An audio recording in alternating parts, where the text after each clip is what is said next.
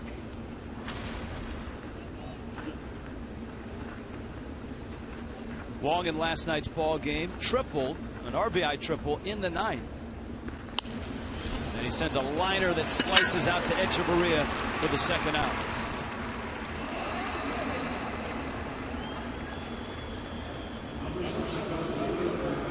Look at that, Hut. The Marlins have the little logo sitting on the back of the mound. I like that. You know, you and I have talked about that. We see that in various ballparks. That's a nice look. We had a lot of emailers and folks on Twitter that have been asking for that over the last few years. Would like to say we had something to do with it, but we didn't. But it's nice to see it. Here's Holliday, and he spent last night spraying line drives all over this ballpark. Yeah, 4-hit game last night for Matt Holliday. 2 of those line drive doubles to the right center field gap, and he sends that one in the air towards the line. Jones and Stanton over, and that one bounces into the seats.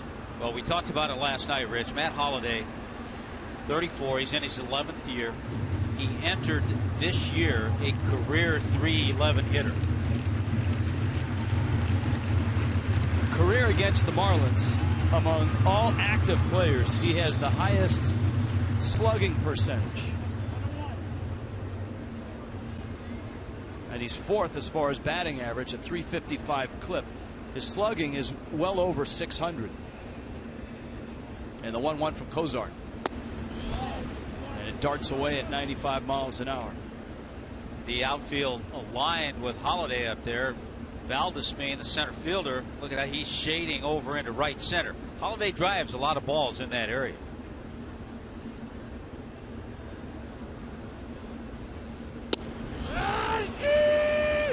Can't beat Jim Joyce behind home plate. Everybody in the ballpark knows the call. Count 2-2. Johnny Peralta, Cardinal shortstop, is on deck. Just underway. Terrific game last night. Marlins pulled themselves within 4.5 games of the wild card with another 1-run win. 2-2 coming. Yeah, it's amazing. The Marlins 29-17 in 1-run ball games.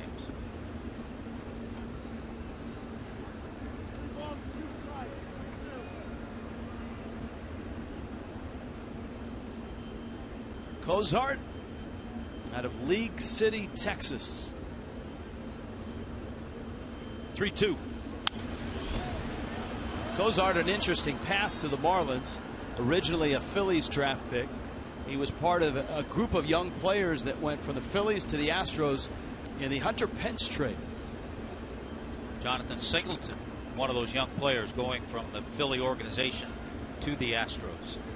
Phillies got a better return, or rather the Astros got a better return in trading Pence than the Phillies did. 3-2. High chopper. McGee racing for it. Has it on the run. Gets it. And the good defense continues from last night. Jarrod Cozart, 1-2-3. Adam Wainwright in the house and pitching next.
H. Gregg brings it to you tonight from Miami, where the Marlins and the Cardinals play Game 2.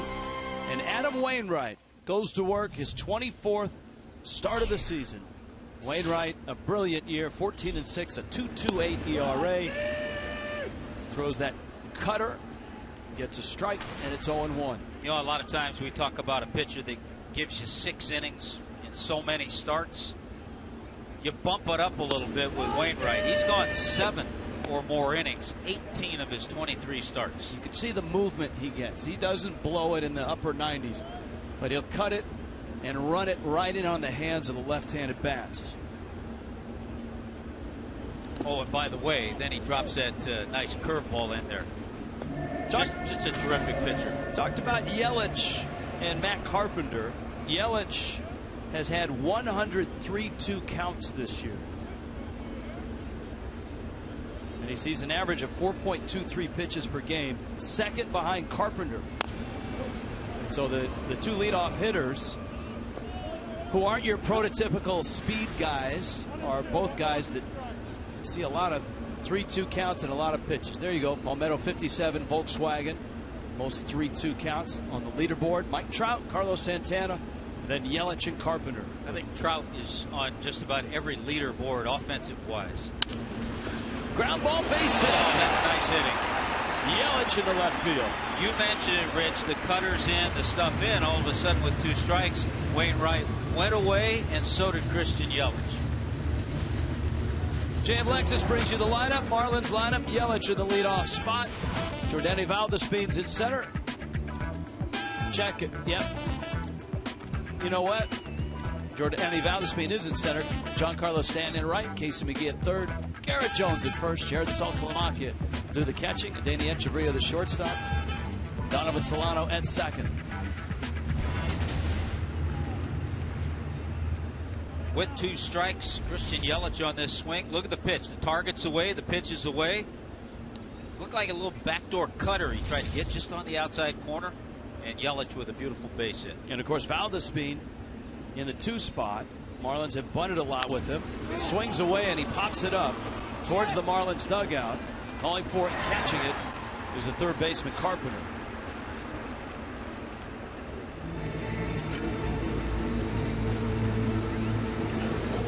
Giancarlo Stanton now coming to the plate.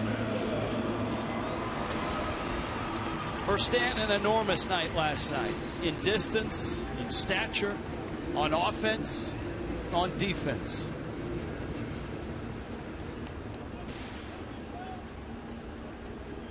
This is an ultimate challenge for Giancarlo. He knows it. He knows the kind of pitcher Wainwright is.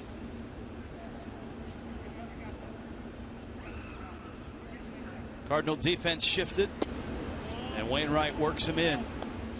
There's the shift. That right side is wide open. Now Giancarlo, 5 home runs last 5 games, 8 home runs his last 12 games.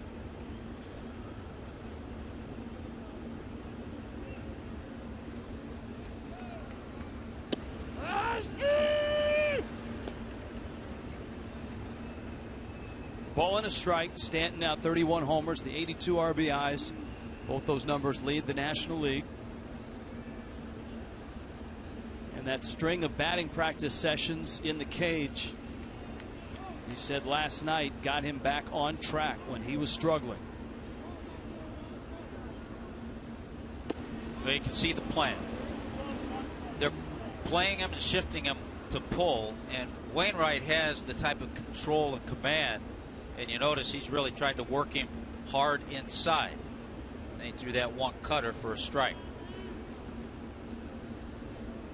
Yelich with good speed at first. Cruz sets up out. Stanton took a rip at the breaking ball. It's 2-2. It's as good a breaking ball as you'll find. Boy, it's a nice curveball with tight spin.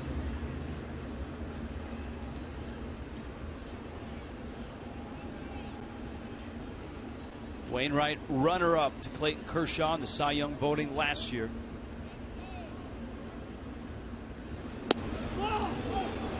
Jim Joyce said ball. Wainwright kind of looks cross-eyed at him. Yeah, he gave Jim Joyce a little bit of a glare because he thought he probably could have had strike 3. That's the perfect pitch, really.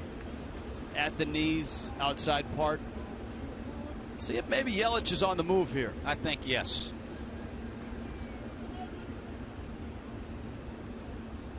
Not running, and it's outside, and Stanton walks. Good job. That was a pitch a couple of weeks ago. We saw Giancarlo chasing quite often. So he was able to pick it up right away, pick up the spin, and took it for ball 4. Casey McGee, after that off day, has really swung the bat well, but he hasn't run into Adam Wainwright in a while. In years past, Wainwright has dominated McGee, 1 for 15. Yeah, in years past, Casey would like to forget about those. But this is a different year. Turn the page. You turn the page. And that's kind of what McGee has done this year. New uniform, new year. Certainly a candidate for comeback player of the year. Ball in the dirt, coming back from Japan, coming back from having a real struggle with the Pirates and the Yankees in 2012. And last night a 2 for 4. It remains 4th in the league with 135 base hits. Certainly a double play candidate in Wainwright's mind and on the stat sheet. He went after the breaking ball. One of the things last night on the post-game show, Preston Wilson made a good point and showed the tremendous approach of the hitters last night. The opposite field hits of Yelich, the Casey McGee hit, the triple that Echeverria hit. So the hitters last night all had a good approach. The opposite field Stanton home run. McGee runs it right field, base hit. Yelich round third. They'll hold him there, and the ball is cut.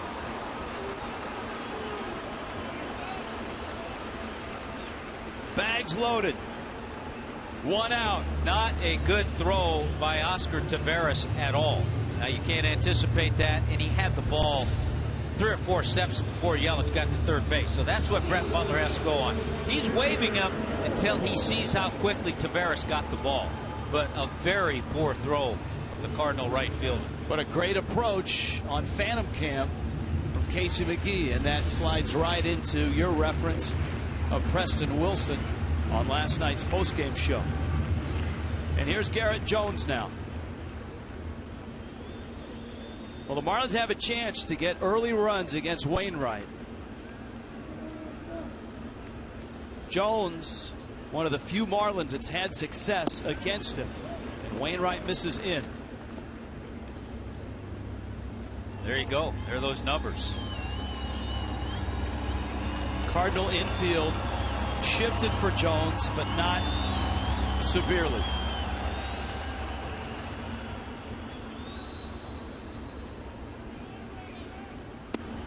So many times you have outstanding pitchers such as Adam Wainwright, and if you can get to guys like that early, it may be the best time to get to them. And so the Marlins have a golden opportunity here.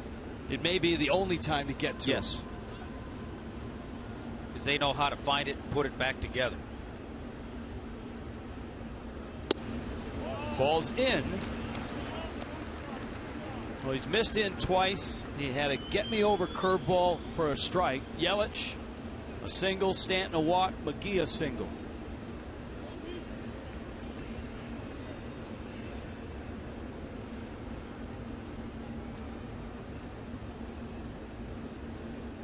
Wainwright ready. And it's 2-1. Fastball at 92.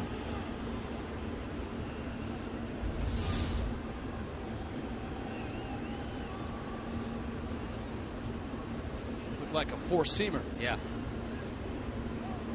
Boy, Phantom Cam, it's amazing, some of the shots. 2-2 to Garrett Jones. Breaking ball struck him out.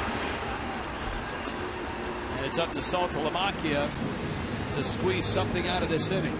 Boy, that's where you're hoping for contact. Just looking for something in play. Stay away from a double play, but then again, you're dealing with a guy who's one of the best, and he dropped a perfect curveball in there to get Garrett Jones. Saltalamacchia, 2 for 4 last night, has never faced Adam Wainwright.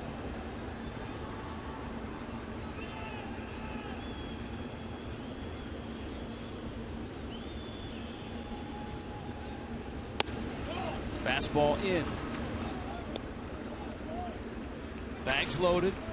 First inning. 2 outs. Oddly enough, the Marlins haven't faced Wainwright in about 4 years.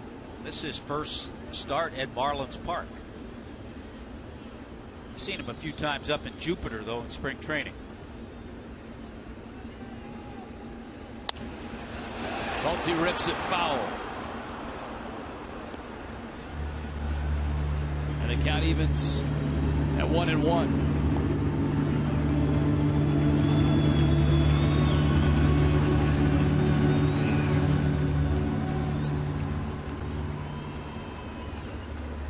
Salty would like to forget about those numbers.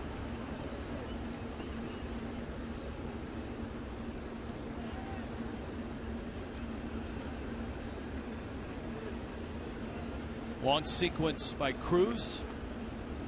1-1 coming. And that's it. One of the things Saltalamacchia has shown, even in times where he struggled putting the ball in play, is a good eye at the plate. One of the reasons he's been on base 16 of the last 18 games.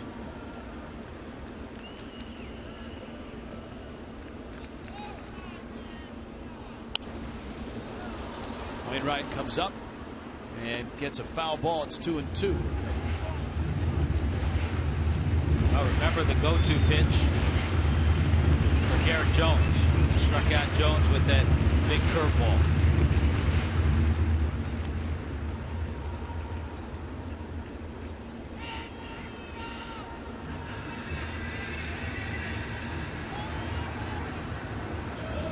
Bases filled with fish.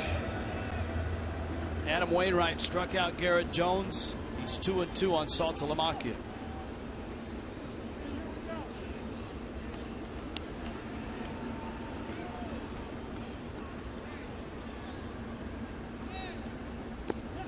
And he got him. And Wainwright pitches his way out of it. Striking out Jones, striking out Saltalamacchia. A scoreless first. Miami and St. Louis.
Hey, it's an Email Twitter Tuesday. To interact with us, you can go on Twitter or Instagram at Fox Marlins.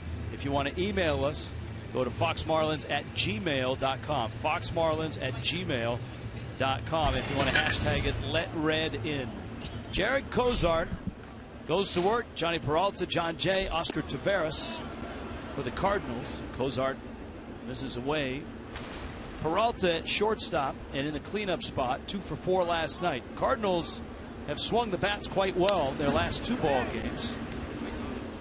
Remember, they had a Sunday win in Baltimore and then the loss last night. 29 hits over their last 2 games for Mike Matheny and the Cards. Now, I think if you're looking for a little bit of a bonus, the fact that Matt Adams, big first baseman, left-handed hitter, is not in their lineup tonight. You talked about Mark Ellis starting at first. So that takes one of Matheny's big bats out. Adams getting the night off. Just getting the night off. He struggled a little bit at the plate. Well, the night off did wonders for Casey McGee, who was singled in his only at bat tonight. And Jim Joyce rings up Johnny Peralta. This is a 3-game set tomorrow night, 7:10. Kids eat free. Every child 12 and under with a ticket will get a coupon for a free KMB Frank bag of Frito-Lay chips, and small Pepsi or Aquafina water. Get your tickets today at marlins.com. Peralta rung up. Here's John Jay. He blasted one out of here to tie the game at 3. And he takes strike 1. This was 4th inning.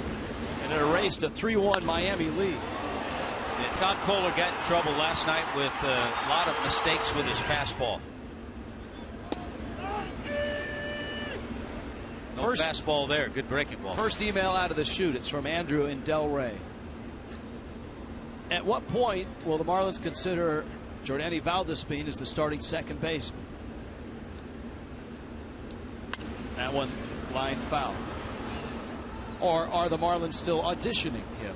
I think the Marlins, auditioning would be a good word to use, but he's so valuable because he can't play a few other positions. He's in center field in this one. And you know what? Donovan Solano has been terrific in his last couple months. So I think you're going to see mixing and matching with Valdespin probably starting, what, 4 of the 7 games during the course of a week? Yeah, especially against some right-handed pitching. And I think in the case of Donovan Solano, it's nice to get him out there against a team that he spent a lot of time with, the minor leagues. 1-2 pulled foul. And the count stays at 1-2. And one of the reasons Solano this year against St. Louis, 6 for 10. Hey, Tommy, Perry in Mississippi wants to know, does the home plate umpire see Fox tracks on the big screen in the park on replays? Or is it just for television? They do not show the Fox tracks in any ballpark on the... That's just for your viewing pleasure. That's right, on the big screen. It is, if it's carried in the ballpark, on the telecast. That one to right center. Stanton has ample room and makes the catch.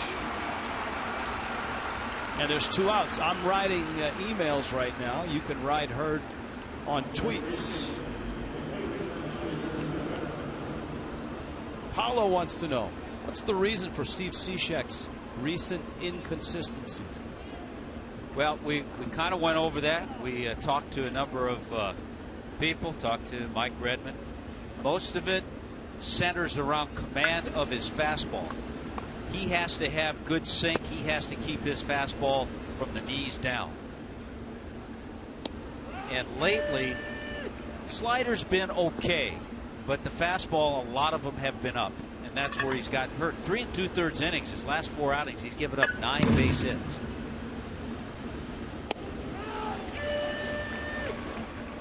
Boy, Cozart dropping in that curveball at will. Well, in this case, at Oscar.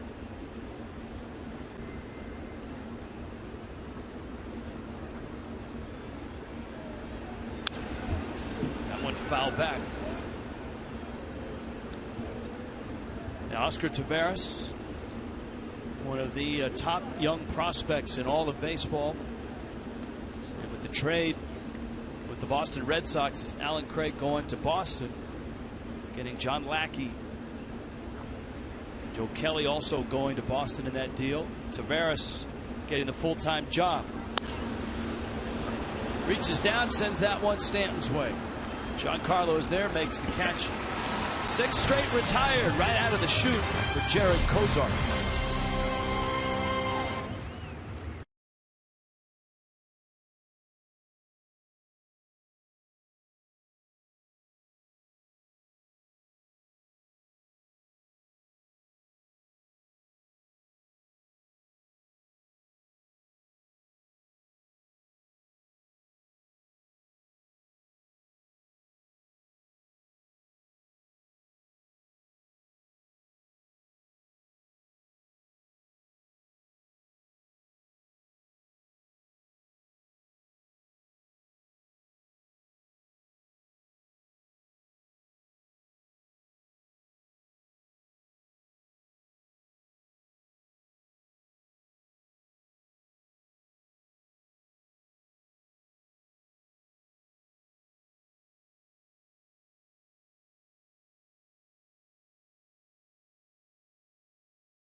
Let's go places by AT&T Uverse TV. Find out what's possible with AT&T. Call 800-PICK-AT&T, mobilizing your world.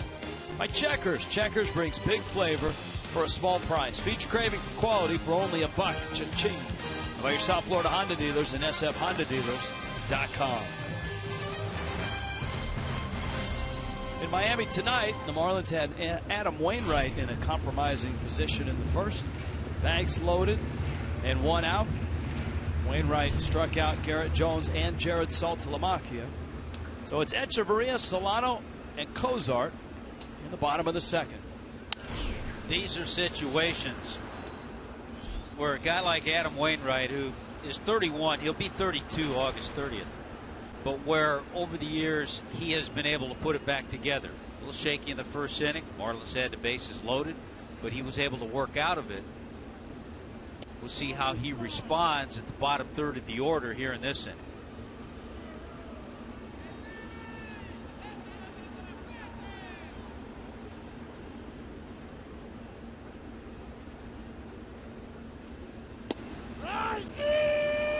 Wainwright, who has burned so bright in the Cardinals rotation since entering in 07.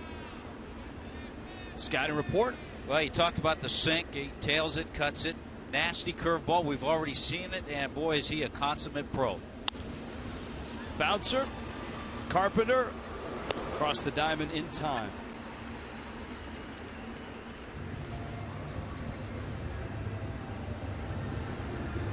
Keep your eyes peeled later tonight for Watch, Listen, and Win. It's the trivia question poll. After we unveil the answer, jot it down, and when prompted, be the first caller to 940 Wins.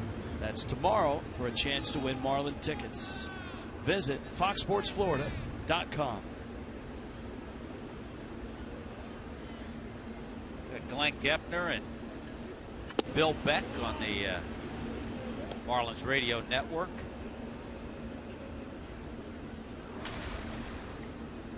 Donovan Solano. All right, Rich, I got a tweet. All right. Been throwing out a few emails here. The Marlins, this is from Jeremiah. Marlins going to be looking for more young talent through free agency, upcoming offseason. You know what? The Marlins are always looking for young talent, and yes, they will be. Peralta's throw, and Mark Ellis getting a quick primer at first base. How about Mark Ellis? In his career, mostly a second baseman. He's only been at first base 7 games in his career. He's only started 2 games at first base before tonight, and the last time he was at first base was 2011. He made a nice pick there. So Wainwright has a couple of ground balls to the left side. And here is Cozart. In his career, Wainwright 113 and 63. You have to wonder, and I doubt that Jarrod Cozart's going to swing the bat. You know, if he's up there in a bunting situation, that's okay, but that's how he kind of tweaked things a little bit on the swing and a little bit running up the line when he got himself an infield base hit. So I don't think he's going to swing the bat tonight. And of course, Wainwright, one of the best in the business, probably has an inkling to that. There's scouting reports. Cardinals are as sharp as you'll get. And he's gone 2-1 on him. You often wonder if a guy went up there without a bat, if a pitcher would have trouble throwing strikes.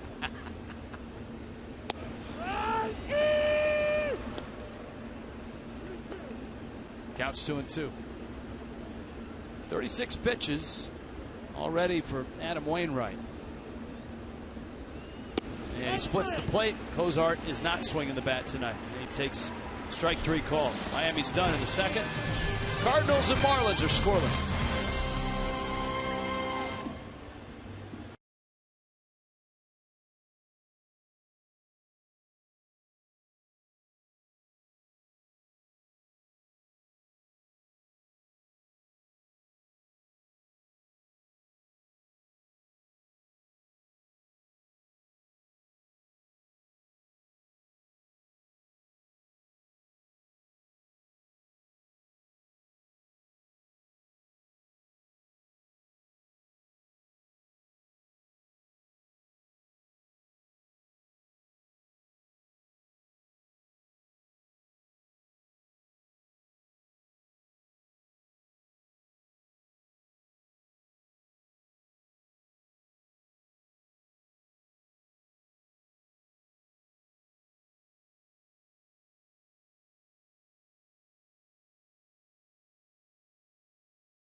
Allison Williams. Hey there, Rich. Tonight on our Email Twitter Tuesday broadcast, we are determined to get Marlins manager Mike Redmond into the Bobblehead Museum with his Lansing Lugnuts bobblehead. We believe he deserves it, whether or not the bobblehead really looks like him.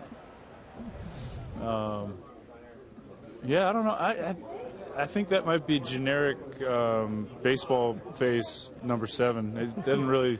I don't get Mike Redmond out of that for sure. I guess that looks a little bit like him. I'm not quite sure. He needs to be a little tougher looking though. He needs a little meaner look on his face. He's always in charge of all those guys on the mound.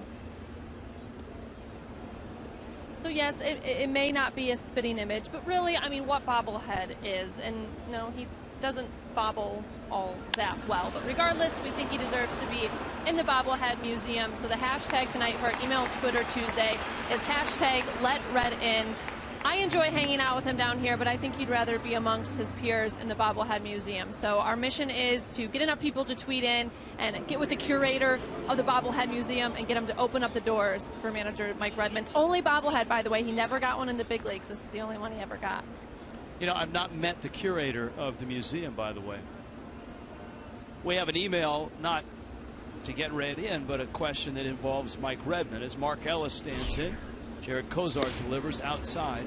It's from Ryan in Fort Lauderdale. With Brad Penny up with the club, Cozart's return tonight. Alvarez on track to start actually on Saturday. Do the Marlins consider going with a 6-man rotation to counter the effect of many young arms pitching deeper into a season than ever before?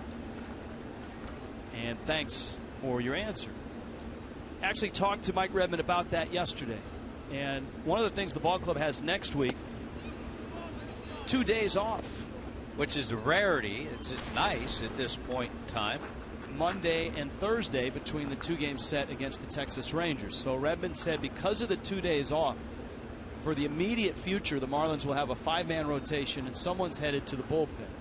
But he didn't discount doing that if you got into mid or late September and guys were starting to show some wear and tear. And I think certainly Mike and Chuck Hernandez are on the same page talking with the young pitchers. They know, they can tell by how they're throwing out on the mound. If they see that, it wouldn't be a bad idea, because if you have that extra pitcher, then it's okay. We'll see how things play out. Ellis into right field, the base hit.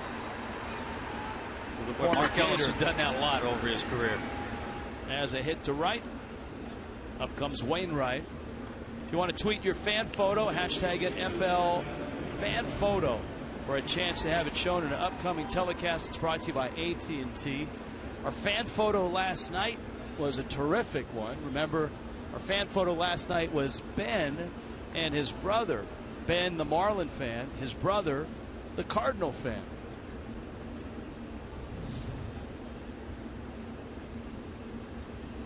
Wainwright tried to bunt and he missed it. A couple of really good looking young kids, right? We saw them in Houston. Wainwright staring down the third base line. Jose Oquendo, long time third base coach for the Cardinals, 15 years. And the guy that did interview, yes, he did, for the manager's job that Mike Matheny secured. I think it takes a special person, and Oquendo certainly is that, to interview for that job, not get it, been in the organization for a long time, as you mentioned, third base coach, and then remain with the organization and certainly working hand in hand with Matheny. Counts 0-2. Wainwright trying to push Ellis to second. Carpenter's in the leadoff spot and he's on deck. Scoreless ball game, top 3 in Miami.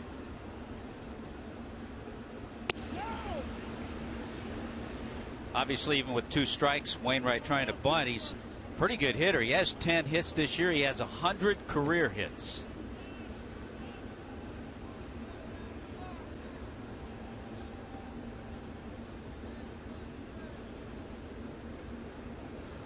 Of course, Wainwright and the Cardinals found themselves in the World Series last year, losing to Boston in 6 games, and he went after it, pulled back late And it's a strikeout for Cozart. Good job by Jarrod Cozart to just pound some high fastballs in there, knowing that Wainwright was up there trying to bunt. That might have been a called strike. Don't know.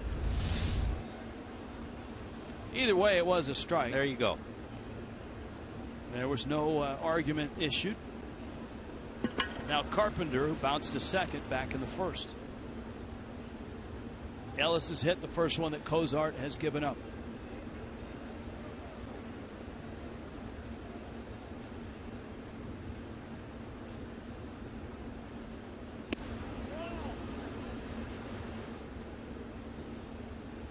Boy, Zach, Jarrod Cozart would like to put together a start such as the one he had in his major league debut last July. Pitching for Houston. 2-1 win at Tampa Bay. He went 8 innings and gave up just 2 hits and no runs.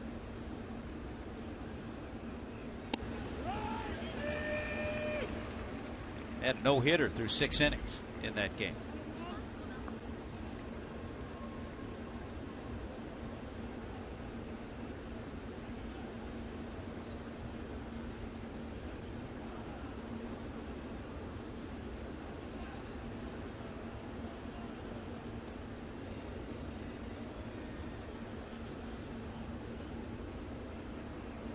Here's the 1-1. Ball in the dirt.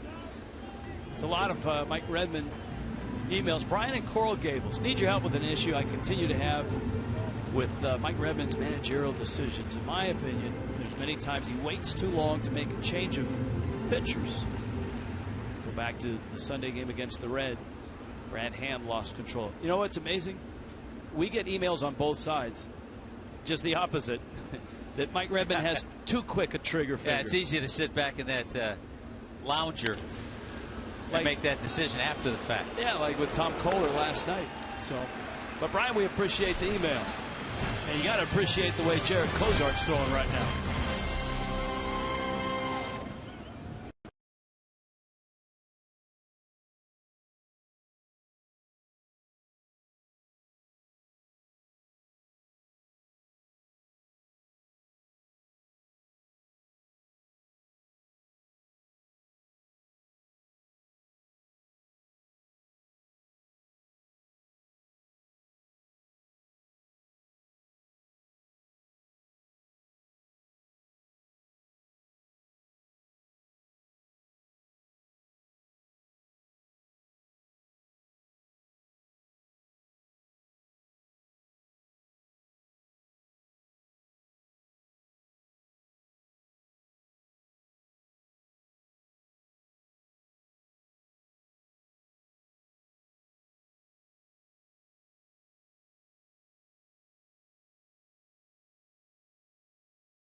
Game. Let's check in with Craig Minervini.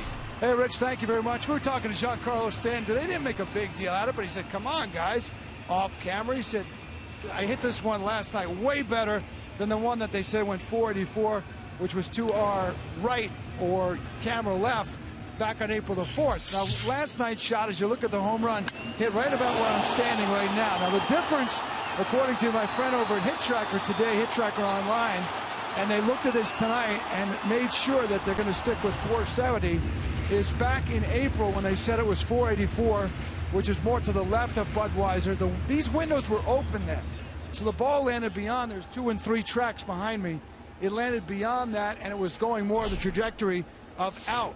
Whereas this one last night perhaps was coming down more at an angle. It bounced right where I am, hit off the window. But again, beyond this window is 20 to 30 more feet.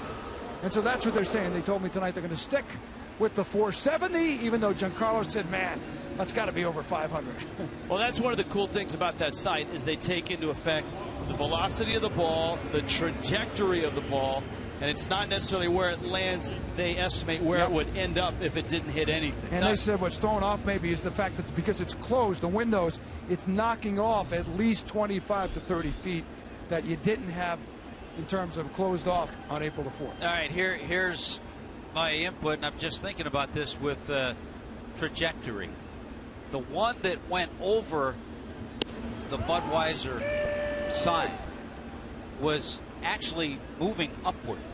The one last night had more hang time. Yeah, was coming down. So maybe they took that into consideration. It would have been a better punt. Yeah. And Giancarlo was a great punter in high school. Valdespin, nice bunt. He beat it.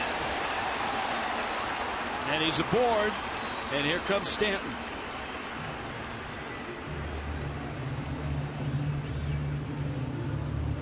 Well, any way you talk about that long home run, we're privileged to watch Stanton every night. There's a beautiful bunt. It's one thing that in our time with Valdespin we have seen that he can do very well. Be in a sacrifice situation, or in that case, drop down a nice bunt hit. Look at that, 3 bunt hits, 6 sacrifice bunts.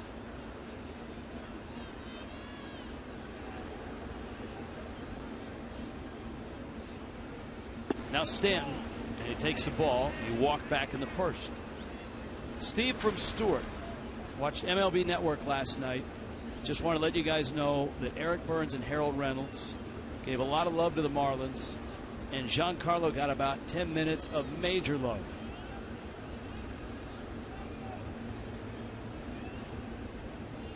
Yeah, there was some major love all over for Giancarlo and the Marlins in the defense last night. But Stanton today on my drive down to the ballpark on XM radio, former GM Chip Bowden on his afternoon show had about a 20-minute time span where they talked about Giancarlo, talked about his status in the MVP race.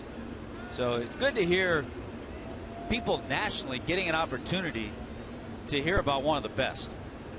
Jacob wants to know, the glass that Stanton's home run bounced off of, is it shatterproof or can he break it? It's actually hurricane proof, so he can. Stanton, a roller to short, flip there, and the turn, a clean one from Wong. And Adam Wainwright rolls a double play to get out of the third.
Cardinals. Giancarlo Stanton so far held without a hit tonight, but it was his 2 home runs last night and great defensive play that had a lot of people talking, including his own teammates. Last night's starter, Tom Kohler, said, definition of a team win. Thanks for having my back tonight, boys, and a way to play both sides of the ball, big fella, at Giancarlo 818. Perry Hill, Marlins coach, said, mercy, Giancarlo, 2 home runs and a great catch. Defense outstanding tonight.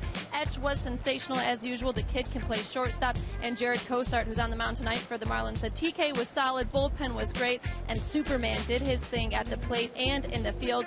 Great Marlins win. A lot of people were calling Giancarlo Stanton Superman after the way he performed last night, not just because of the monster home run that he hit, but also that great diving catch out there in right field when he literally laid out Superman style out there on the field, and really just a great effort. You guys mentioned the national media attention he was getting. His teammates also recognizing this great play.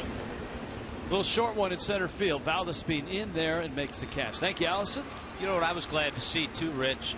We talked so much the defense, certainly Stanton's home runs, but the bullpen got some love last night too, with the job that they did coming in and really shutting things down. Chris Hatcher there, he was tremendous. Steve Cishek still trying to iron out a couple of things.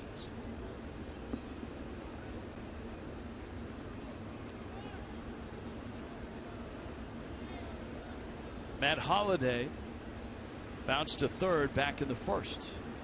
Brett tweets in, how many more wins do you think the Marlins would have if Jose were still in the rotation? You know, we try not to think about that. But Jose, we forget, had 8 starts this year and 4 wins. So you would imagine if he continued throwing the ball the way he's capable, the way we saw him, that you'd have to say 14, 15 wins he would be able to put together for the season. Now, whoever's in his slot in the rotation is going to win games as well. Yeah. So you have to factor that in. Counts 2-1 on Holliday. By the way, Jose Fernandez will be on the telecast tomorrow night. He will join us in Game 3 of this series. This question we get a lot, Rich. It's from Rob, wanting to know if the home plate umpire, Jim Joyce, reminds us of Sergeant Frank Drebin of the Naked Gun. Yeah, he does. Frank Drebin.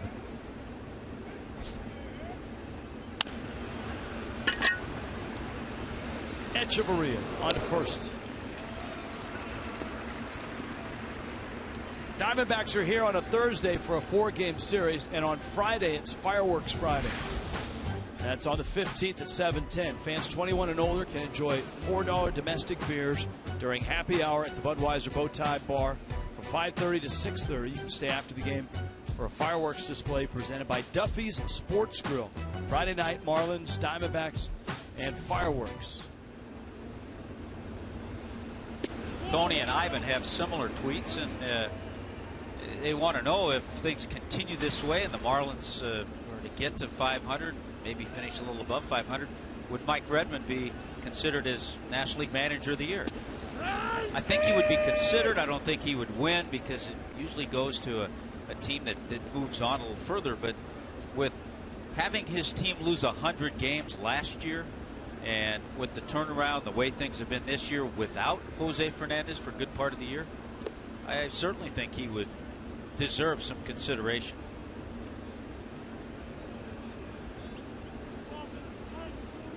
And maybe a bobblehead. Get red in. Here's the 2-1. Now Peralta steps out. Ivan wants to know, do you guys have any footage of Giancarlo Stanton playing football in high school? If not, can the crack staff try to round some up? That's a solid request. And I think if the crack we had footage of Brett Hayes. No, we had footage of Stanton. We had and both Stanton. Yeah, we did. They wore the same number as wide receivers at Notre Dame High School. Hayes told us many times he was confused with the same number as Giancarlo. In fact, it was at Dodger Stadium, and I remember Hayes was being interviewed, and I think we showed Hayes a clip of Stanton catching a pass over the middle, and Hayes thought it was him because it was the same number.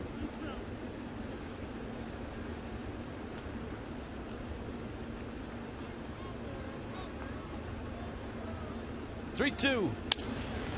Center field, Valdez speed in, over, there, and makes the catch.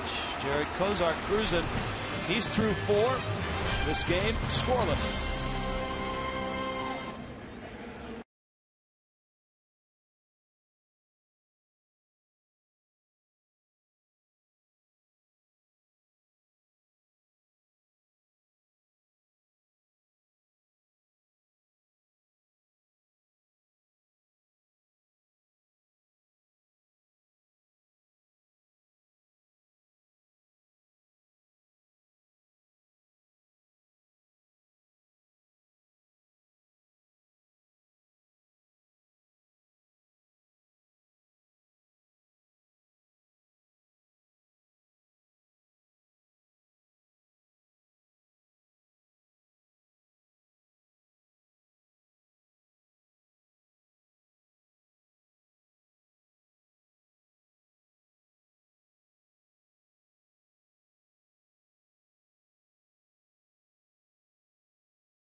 Tuesday Night Baseball.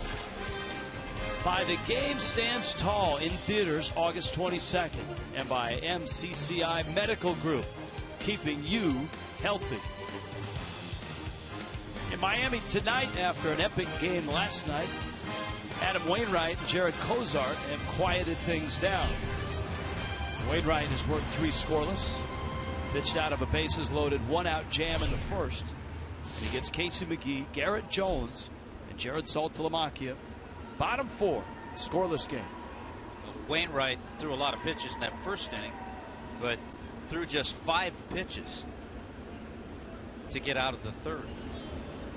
The big one, the double play ball he got from Giancarlo.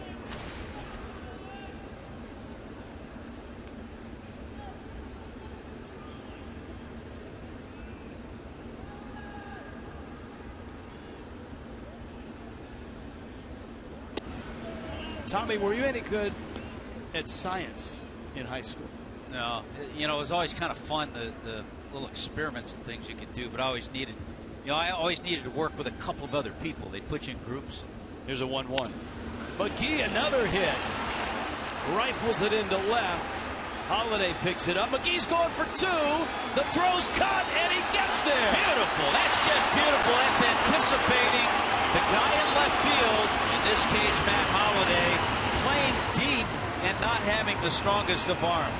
Great job by Casey McGee. He was out of the box thinking double all the way. You saw where Holliday was playing. He's out there a long way. Doesn't have a strong arm. And Casey McGee beats it. Boy, McGee, and we showed you how much he'd struggled against Wainwright in his career. Picks up double number 26. And he's 2 for 2 tonight. And now Garrett Jones and Jarrod Saltalamacchia get another shot at Wainwright.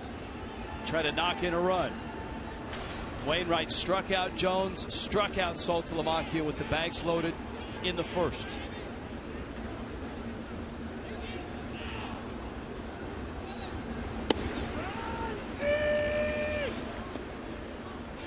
Jones takes a fastball for a strike.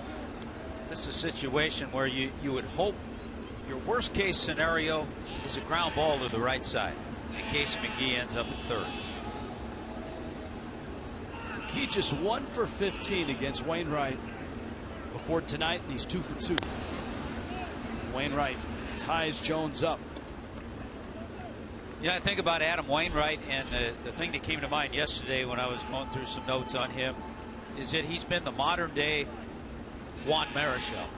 Juan Marichal had some great years, but never won the Cy Young Award because of Sandy Koufax. And that's been Wainwright because of Halladay or Kershaw. He's had top three Cy Young finishes, second last year to Kershaw. 0-2 is in. You know, the other thing, when I think of Wainwright, he's been a terrific starting pitcher. No question about that. 209th start, 113 wins. But I think of the 2006 postseason when he came in and took over the closer's job. And think of Adam Wainwright, the reliever. And that big breaking ball that struck out Carlos Beltran in 2006 in the NLCS. The Mets had runners on. It was a tough at bat, and Wainwright finished it with a big yacker. In that postseason, he worked 9 2/3 innings. Gave up no runs, had 15 strikeouts and 4 saves and a win. Jones battling, trying to move McGee from second. And it's out, and it's 2-2. Copyright telecast presented by the authority of the Marlins may not be reproduced or retransmitted in any form. Counts descriptions may not be disseminated without the express written consent of the fish. Wainwright, one of those guys too, when he came up in 06, worked out of the bullpen. He was in 61 games in the season before he had that postseason. Did not start a game, worked entirely out of the bullpen. Some good cat and mouse going on here with Wainwright and Jones. Wainwright will throw a pitch on the outside part. Jones will try to hook it, and then Wainwright will come in trying to get Jones to swing over it. As you pointed out, a ground ball to the right side would move McGee to third. Nobody out. McGee a leadoff double here in the fourth. And there's the ground ball. Moves McGee. Wong on the outfield grass makes the throw to Ellis. Now that Jones has done his job, Saltalamacchia comes to the plate. That's just a good job. You talked about the cat and mouse, the battle. There's that cutter kind of moved over middle of the plate. So it was a pretty good pitch to pull. Exactly what Garrett Jones did. So half of the work is done. The second half is Saltalamacchia trying to get that run in, and the infield will come in.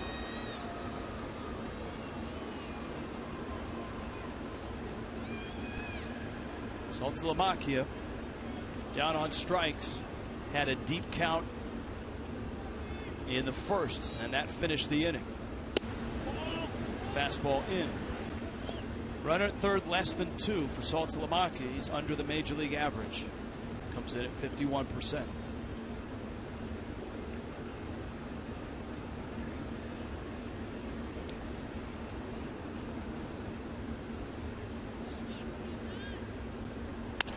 Salty in the right center. And Miami has a run and the lead. Nicely done. Beautiful to see a run score that way. The great double by Casey McGee, the hustling to get to second base. The ground ball by Garrett Jones. Cut fastball. Doesn't quite crowd Salty enough. That's what Wainwright was trying to do. And then give Salty credit. Infield in. He pokes a base hit it hard into right center.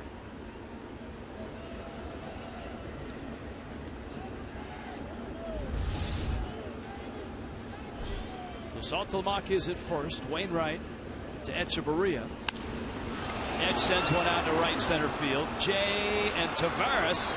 And Tavares makes the catch. Jay sliding behind him. Boy, that ball was really slicing away from the center fielder, John Jay. Fortunately for the Cardinals, Tavares was there. Okay, I asked you if you were any good at science. You said no. But Not if we great. mixed in some baseball into the science, how about that? This is from Aunt Jean. former baseball enthusiast. I want to thank you guys for teaching me a lot about the game. But here's the question. You talk about the exit speed of the ball off of Stanton's bat. So what is the normal or expected speed off the bat for non-Stanton hitters? How can we compare to understand how impressive Stanton's exit speeds are? That's a heck of a question. Yeah, that's a little beyond me. So we have to find out what the average exit speed is. Is about 90, low 90s. Low 90s, is average. and that's a sharp base hit. Solano pulls it deep, left field, and gone! Solano!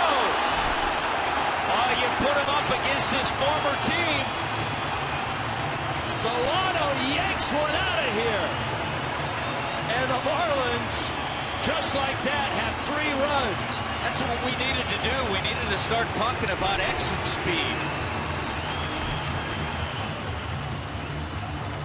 Second home run of the year for Donovan Solano, and boy, was it a big one. Solano hit it.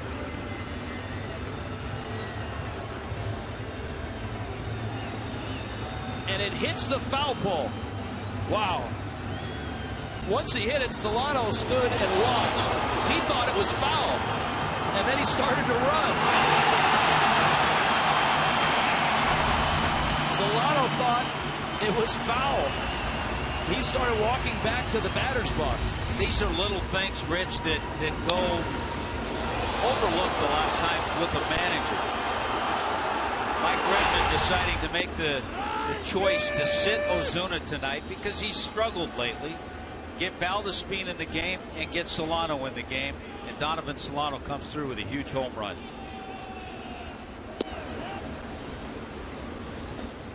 Cozart trying to bunt. And the count's 0-2. Donovan Solano, just his second homer of the season, glancing off the foul pole. And he was maybe the most surprised guy in the ballpark. Wainwright breaking ball gets him. But the Marlins jump on Wainwright for 3 here in the bottom of the 4th. Jarrod Saltalamacchia an RBI single, and Donovan Solano a 2-run shot to left. The former Cardinal minor leaguer comes back to bite his old franchise.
Fox Sports team, Rich, Tommy, and Allison, and our right fielder, Giancarlo Stanton. If you want to be the person, like Alfie here, to dump ice water all over Giancarlo, you can go to marlins.com/icebucket to bid on that. Let's let it rip.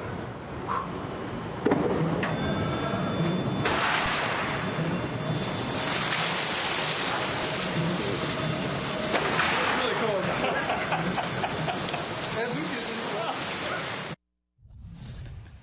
wearing the Ed Lucas family picture T-shirt. Steve Cishek took the Ice Bucket Challenge. If you've been following sports, even not only sports, but also news, celebrities, the Ice Bucket Challenge has really taken off over the last 2 weeks. And the ALS organization has raised a ton of money.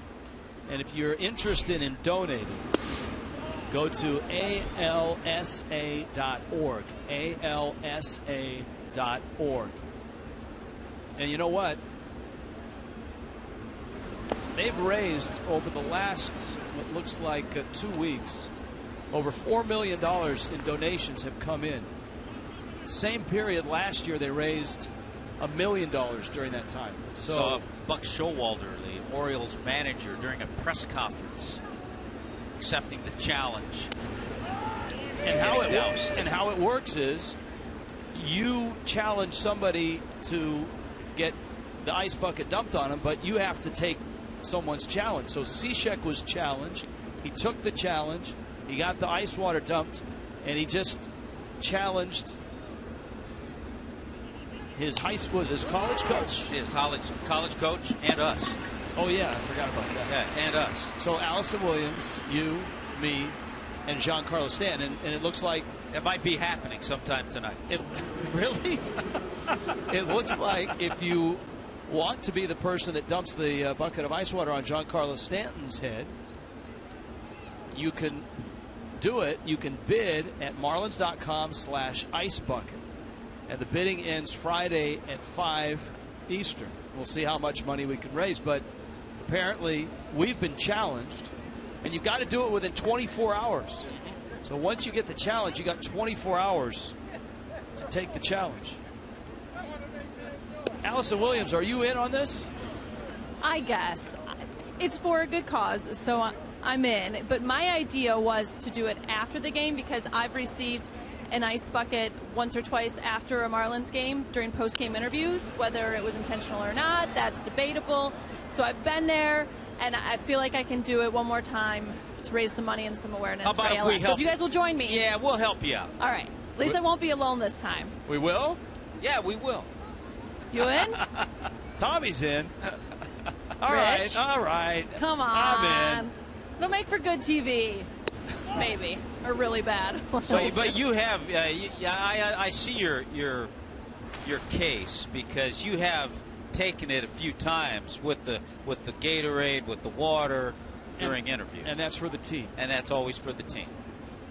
But we're doing it for ALS. Yeah. So I'm in. Yeah. Hey, Dub, what are we to expect from this? I mean, you've been through it. What's it feel like? It's cold. It's shocking. But I feel like we'll be a little more prepared mentally because we'll know it's coming, which I don't know if that's almost going to make it worse. And it's a long, wet ride home. Know that. It sounds like a country western song. Yeah. All right. We'll help you out.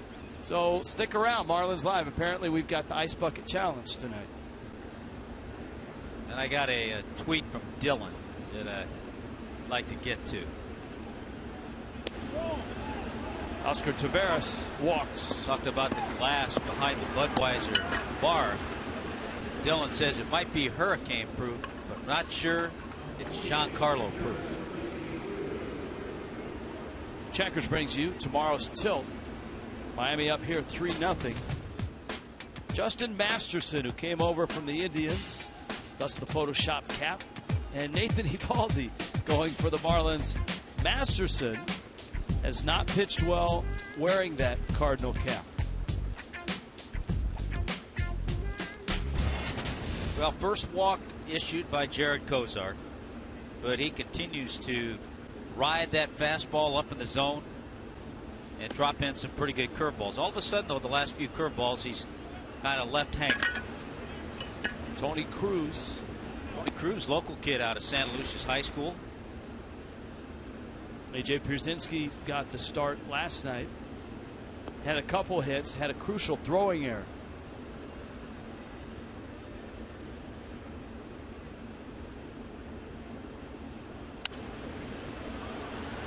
There's no question the Cardinals miss Yadier Molina. not only behind the plate, but he is one of those hitters that always seems to come through in the clutch. So Tony Cruz has gotten a few more starts maybe than normal. That's why they signed A.J. Pierzynski.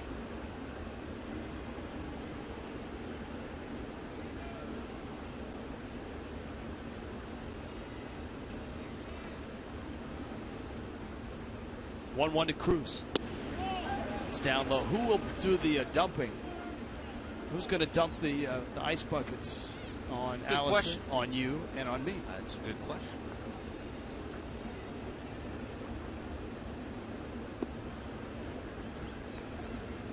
Well, would it be Steve Cishek, since he put the challenge to us?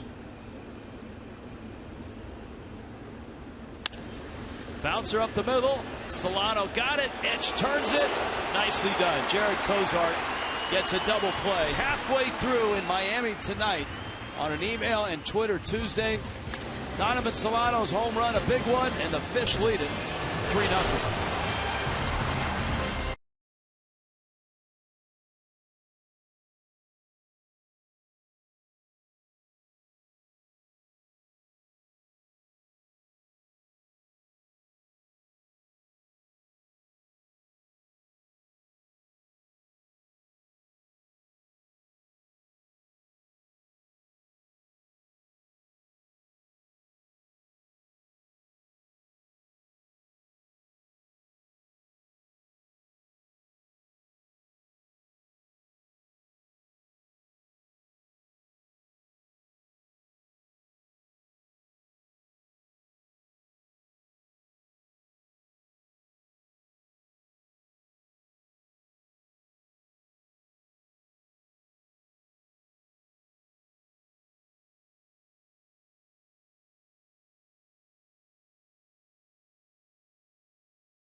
Número 30 se fue.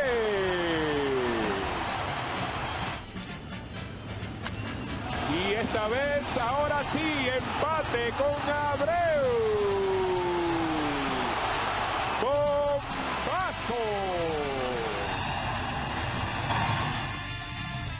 I could listen to Raúl Stryker Jr. Impresionante lo que hizo ayer Giancarlo Stanton, Stanton, aún hablando de eso en las mayores. And he joins us now. Prácticamente todo el mundo.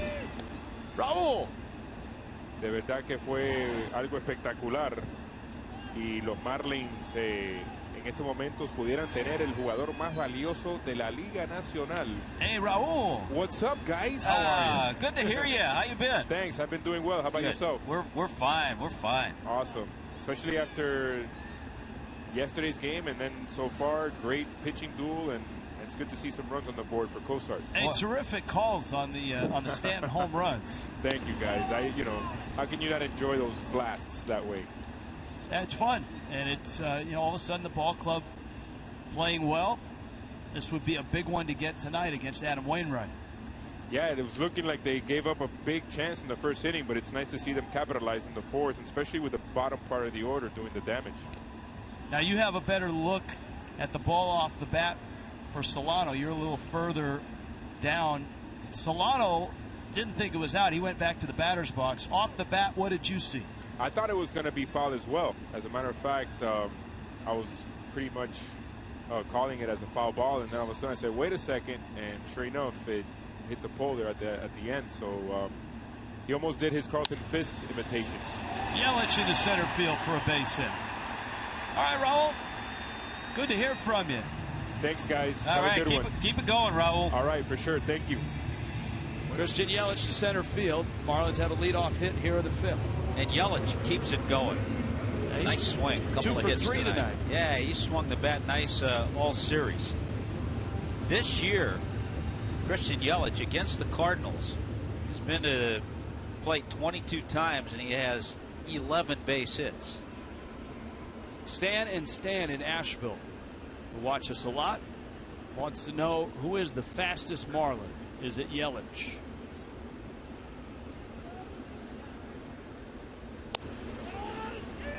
Valdespin takes a strike. Valdespin a bunt hit, and he's popped out. I would say yes.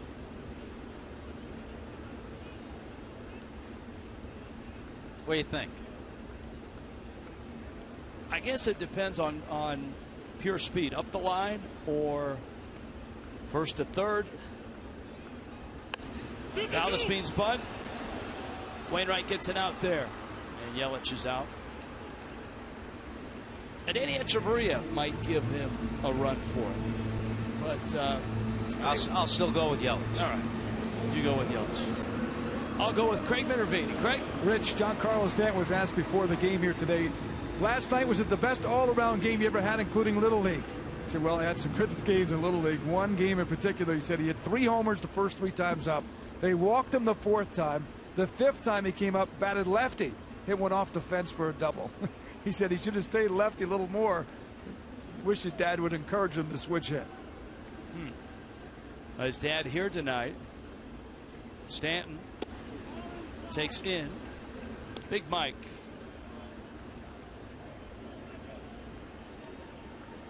Giancarlo walked in the first, bounced into a double play in the third.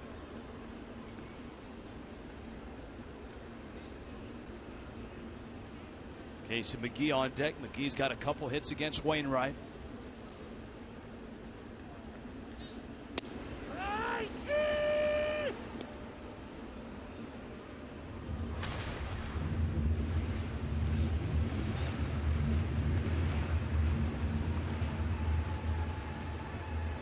Stanton's slugging percentage, 2nd in the National League, is on base 5th.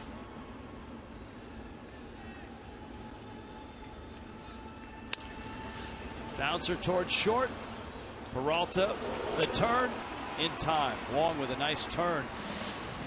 And Stanton's bounced into 2 double plays tonight.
Hall of Fame. So I think can we take this one up there? Yeah, this is good. We need to put it in the museum. Let's get it going. Well, that's kind of the movement. Get Red in. Let him in. Allison Williams. Hey there, guys. Thank you very much. You know, the Marlins offer a ton of benefits for their season ticket holders, and Mitch and Max are experiencing that firsthand. They were able to bid on the Fox Sports Florida behind-the-scenes tour Twitter Tuesday style, courtesy of the Marlins Rewards Plus auction. Mitch, I'll start with you. First of all, what made you decide to bid your rewards points on the Fox Sports Florida Tour? Well, I'm a huge Marlins fan, and Max wants to pursue a career in broadcasting, so it was perfect. Actually, we bid on the radio experience 2 weeks ago and got that. So it was awesome, and today's tour was incredible. You got the radio side, tonight the TV side. What was the highlight of the tour for you? Getting to see the TV production room and the actual crack staff. They actually exist. And getting to meet Tommy and Rich, which we thoroughly enjoy. So it was a great experience. And Max, you want to pursue a career in broadcasting. Were you able to pick up any good tips tonight? Of course, Tommy and Rich told me a bunch of great pointers. I also got some great pointers from Craig Minervini and Mr. Marlin, Jeff Conine. What was the best pointer you got tonight?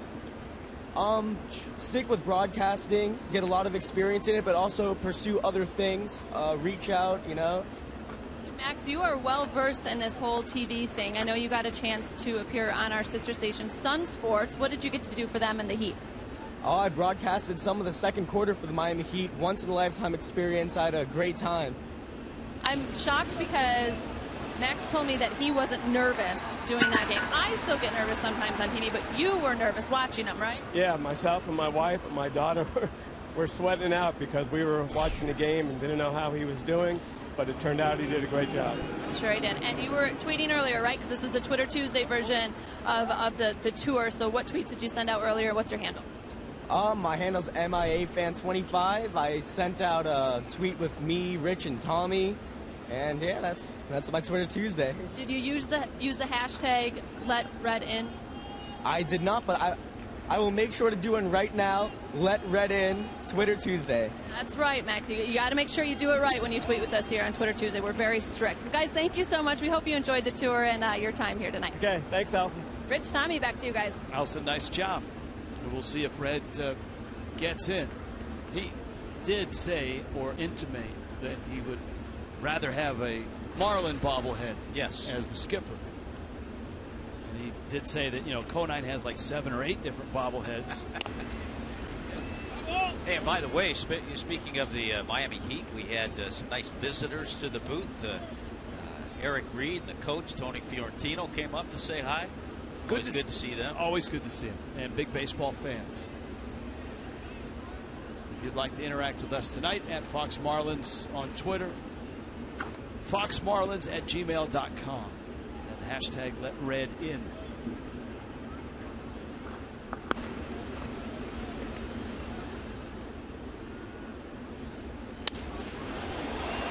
Wainwright, center field, Valdespeed the catch.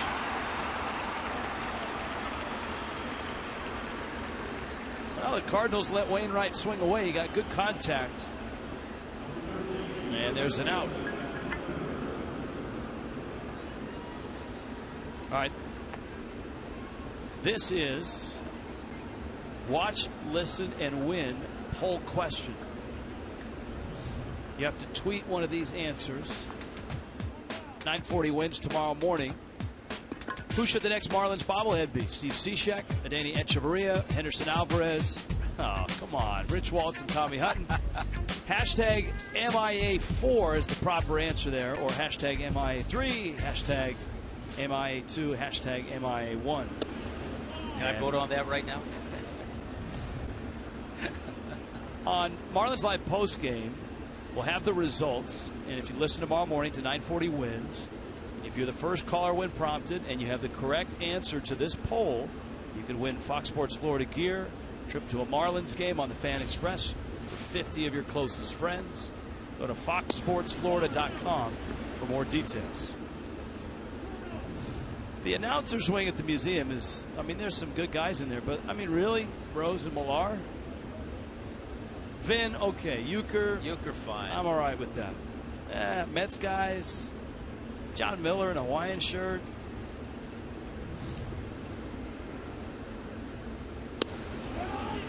And by the way, the only 2 hits tonight for the Cardinals by the veteran Mark Ellis. A couple of singles. Jarrod Cozart with a 2-1 count on Matt Carpenter. Cardinal leadoff man. Colton Wong is behind him. Cozart, just those 2 hits. Ellis at first.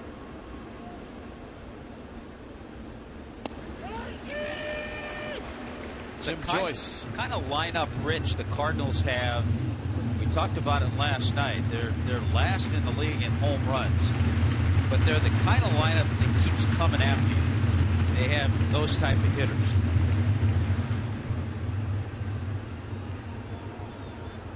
We talked about the lack of home runs. They don't lack for doubles.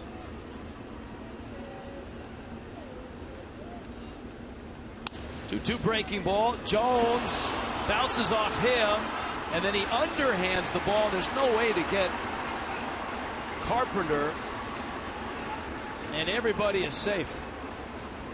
That's just unfortunate because it's an out. Would have been the second out of the inning, and it kicks away far enough that Garrett Jones, once it kicked away that far, doesn't have a play.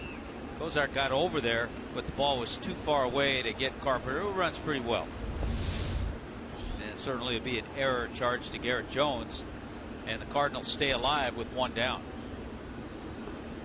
Marlin fans, it's Hialeah Park Casino's first anniversary. They want to thank South Florida with a weekend of exciting casino promotions, food and beverage specials, a free classic car show as well on Sunday.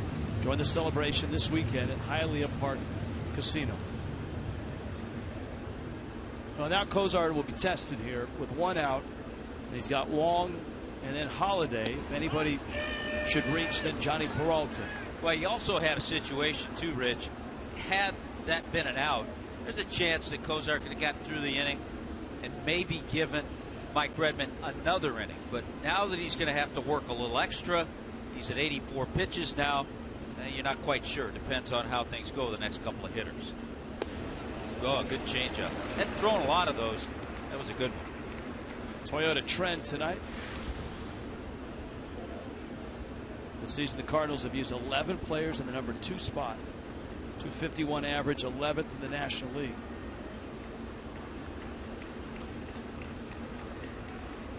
Wong is a guy that the Cardinals are very high on, and they should be. He had a terrific run through the minor leagues. He's a guy, Rich, we were talking about this in Cincinnati with Billy Hamilton, that if Colton Wong continues, not saying he's going to win Rookie of the Year, but he'll be in the conversation. He came up last year, but he is a rookie this year.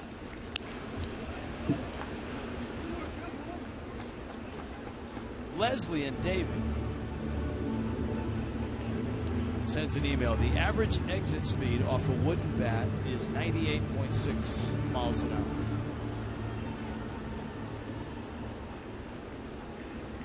I'm not sure. I think that might be a little high. Leslie, we need your sources. Broken bat, McGee out there. Solano's turn, safe there. Well, the speed of Colton Wong kept that from being a double play. It wasn't hit all that hard. But a good effort by Casey McGee and Donovan Solano.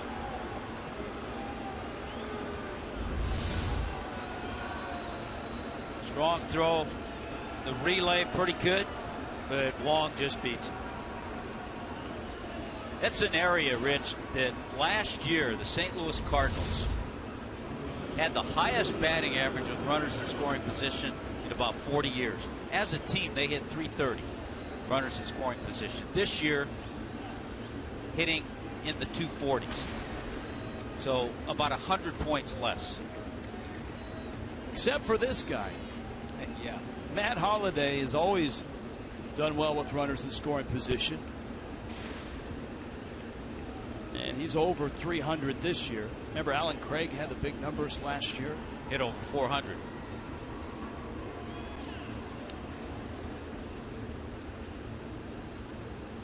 At the corners. Alan Craig last year 454 runners in scoring position. Coors Light cold hard fact. Career slugging against the Fish. We told you it's the highest among active players. Here are the others. Beltre, Prince Fielder, Ryan Howard, Albert Pujols. That's a murderer's row. That's Mark Ellis. And that's Colton Wong. Cozart 0-1 on Matt Holliday. with 2 outs here in the 6th. 4 hits last night, 2 of them doubles. That one just out. And not a bad location.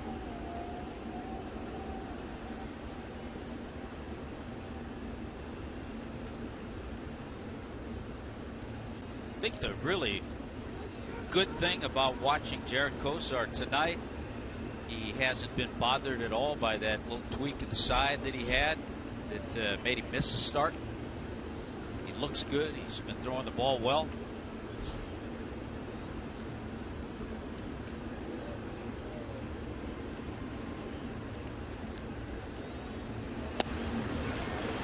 Amy and Tamarack emails. This is driving me nuts. What is the home plate umpire yelling after every called strike? We've had a lot of these questions and tweets. It's really not a word. It's just a hi. It's kind of like that. That is his strike call. That's a strike call. That's been Jim Joyce's signature call for a long, long time. 1-2. And Holiday. He fought off a good pitch there. 94-mile-an-hour borderline fastball. He just stayed alive.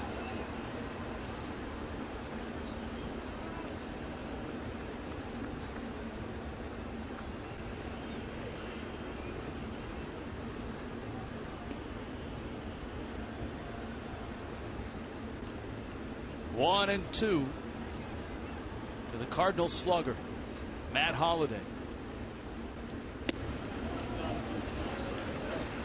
Now it's 2-2. Remember, the Marlins jumped out to a nice lead yesterday. Fish were up 3-0. Cardinals came back tied at 3-3. Marlins then had a 6-3 lead going into the 9th. Cardinals rallied for 2. Fish held on. Right now a 3-0 lead for Miami. Jarrod Saltalamacchia with an RBI single. And Donovan Solano, of all people, with a 2-run homer off the foul pole and left.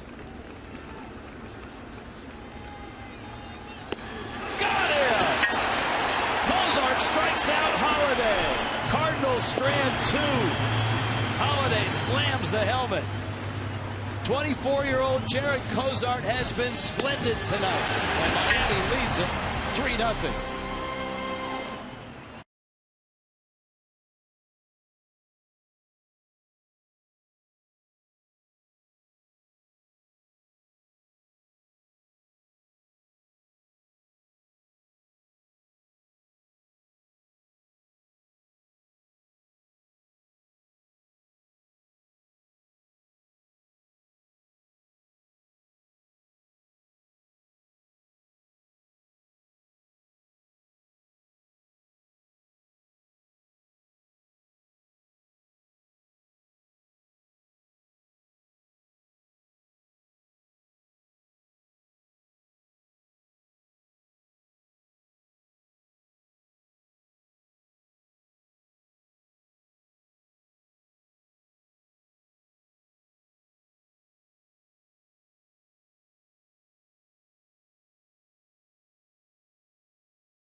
But it is a bobblehead night, so to speak. Let Red in has kind of been the hashtag theme.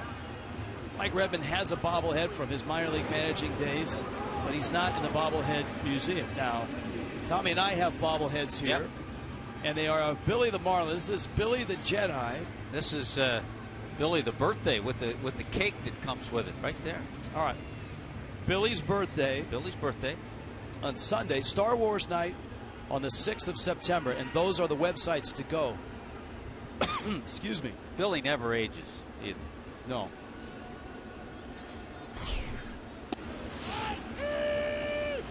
So if you go to the websites and buy special tickets, you get the bobbleheads. You also get a concession credit. You get a ticket to the game.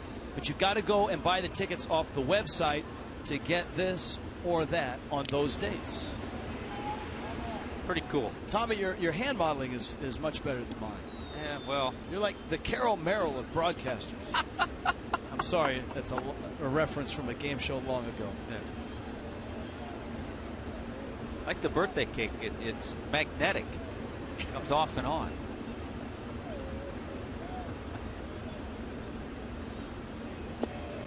And I've just been told it is Shark Week. All right, so it is Shark Week.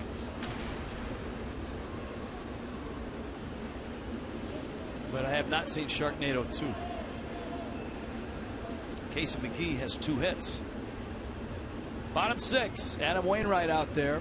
Marlins have touched him for 3 runs on 7 hits. McGee slices one out to right. Oscar Taveras is there, and he makes the catch. First time that Wainwright has retired Casey McGee. Casey's hit the ball well, single, a double. Well, this may be the busiest telecast that we've had for a lot of good reasons. It is an email and Twitter Tuesday. You can get a hold of us this way on email or Twitter. We had the bobbleheads, the Marlin clubhouse reacting to the Mike Redmond bobblehead not being in the bobblehead museum. The poll question tonight as well. And then the Ice Bucket Challenge. Had a lot of things going. That Steve Cishek issued to us. Tommy Hutton, Allison Williams, and I have taken the challenge. So on the postgame show, it's ice buckets for us. It's ice, ice, baby. Earlier today, Mike Hill, David Sampson, self. Oh! That's a self-dousing ice bucket challenge. I'm sure David would have liked to have done that after he completed the triathlon.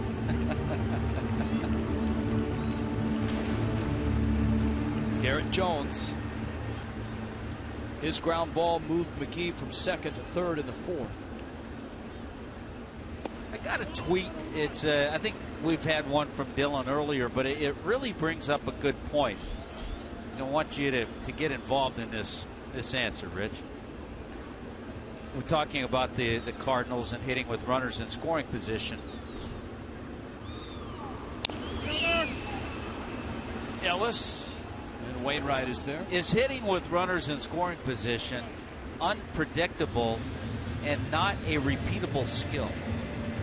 You know what, some guys, I think it is, but I remember having that conversation with Carlos Lee when he was here. Who was tremendous always. Throughout his career, I think and I don't have it at the tip of my tongue, but I'll go look it up.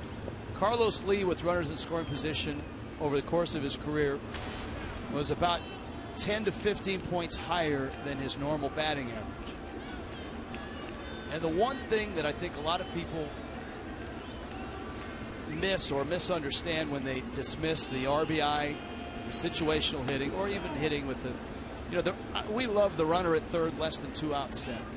Saltalamacchia scored that run with a single to right because it's situational hitting and hitters change their approach. Saltalamacchia had a very different approach in that at bat than he does here. Well, right, he had the infield in, remember, so he was trying to shorten up, which is not easy for him to do. His natural swing isn't a real short, quick swing. Here's the 1-1. I think if you look at hitters over a long period, if you go 5-10 years with a hitter and he consistently is good in those situations, then it's not unpredictable in that case. Saltalamacchia diving stop. Ellis. Boy, a few votes for Gold Glove. Mark Ellis looks like Keith Hernandez out there. The Gator makes a great stop and finishes the fish. Here in the 6th to the 7th, 3-0 Miami.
Redmond. No results for Redmond. Red can only admire all the former Marlins who are. So there he is. Let Red in, your hashtag tonight.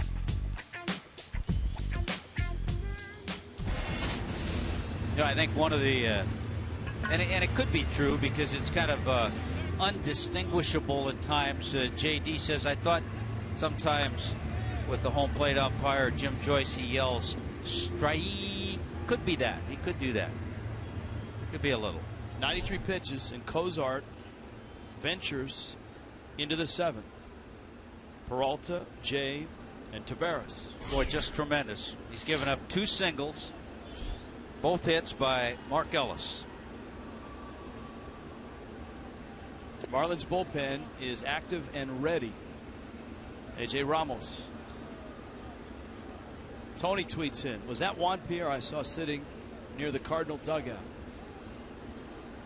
He is in the building, so if you saw him on camera, you probably saw him. We've seen JP down here a few times this year. Peralta struck out line down.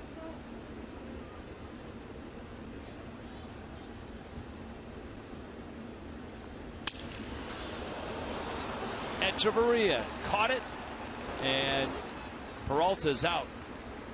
Good call. I looked at the umpire who actually has the best view is Jim Joyce at home plate. A little tougher for the second base umpire who was behind Echeverria. Third base up a little bit, but Jim Joyce got the hand up there right away to make the out call, and then the other 2 umpires kind of followed suit. Tommy Michael tweets that Tommy Hutton saying, "Hi, made my night. Thank you, T-Hut." Tommy recreating the Jim Joyce strike call. Chopper Jones has that one kick off his glove. So a couple of balls have eaten Jones up at first base tonight. Yeah, that's a play I really think. You know, if you're a shortstop, you have to go after a ball like this backhand. But at first base, you don't. You just have to keep it in front of you because you don't have to make a long throw like a shortstop. They've given him a hit. So I think I don't think that's a right call. I think it should have been an error. But either way, there's a runner at first base. And so Cozart's inning in the 6th was extended by a Jones error. Here in the 7th, Jay is aboard, and here's Taveras.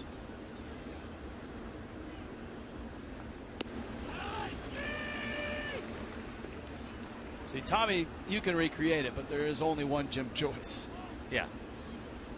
Well, years ago, there was a umpire by the name of Dutch Renner. And Dutch Renner let everybody in the building know, too.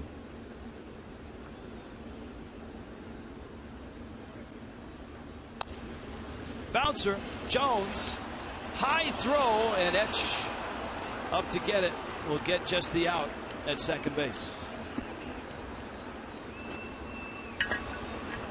I'm not sure that they double up the runner anyways, but it was still a throw that you'd like to see the opportunity, but once the throw got high, all Etch is trying to do is catch it, make sure he comes down on the bag.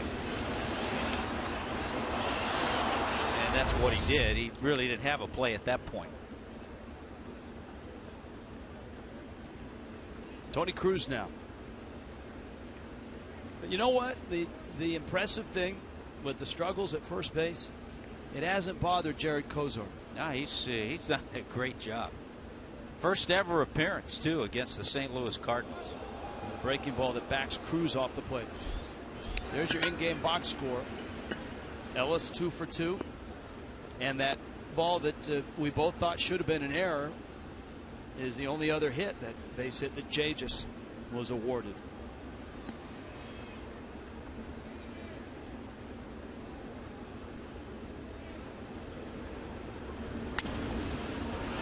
That one popped foul and out of play. And if Cozart can get through the 7th, deliver the game to the bullpen for the 8th and the 9th, he will have had a whale of a night.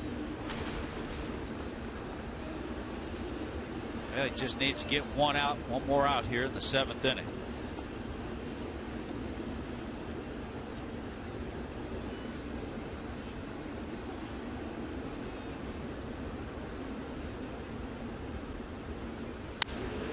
And he has. Shallow right center. Stanton in, calling and catching. 9-pitch inning. 3-0 Miami.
Cardinals, Jarrod, Cozart, terrific.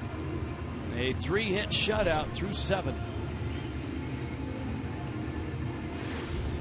Social media night part 2. Rangers and Marlins. Ah, look at the shirts. Modeling the shirts. Live every day like it's Twitter Tuesday. Craig, John Tui too. We even got Tui out of his collegiate theme. All right, $20 package includes baseline reserve ticket, social media night t-shirt, pregame tour of Marlins Park, prizes, and more. Marlins.com/social media. Bob on Phantom Cam. Denny Echeverria at the plate. Adam Wainwright still in there for the Cardinals. The Marlins bunched 3 runs together in the 4th. Jarrod Saltalamacchia got the scoring going. Casey McGee had doubled. Jones moved him to 3rd. Saltalamacchia punched a single to center. And with 2 outs, Donovan Solano hit a deep fly ball down the left field line. It looked like it was going foul. In fact, Solano was returning to the batter's box and then looked again and started to run, and just then it hit the foul pole. So why not make it the AT&T U-verse rewind? Watch Solano. Oh, man. Maybe it's going to stay fair. And it was. It just hit the pole, bounced into the seats. Only the 6th home run that Wainwright has given up all year. And he's thrown just about 170 innings. So that's no small feat. And Donovan Solano last year hit 3, hit a couple in 2012. I guarantee it's a little extra for him against the team that he spent so much time with in the minor leagues. And we told you 7 for 12 this year against St. Louis. Randy Choate. Well, if you follow the Marlins, you remember the series in St. Louis. The epic at bat by Casey McGee against Trevor Rosenthal when the Marlins came back, tied it, and won it. Solano had a very similar at bat to get on base to set things up. Shoots it out to 2nd. Wong makes the play. And Wainwright has a couple outs here in the 7th.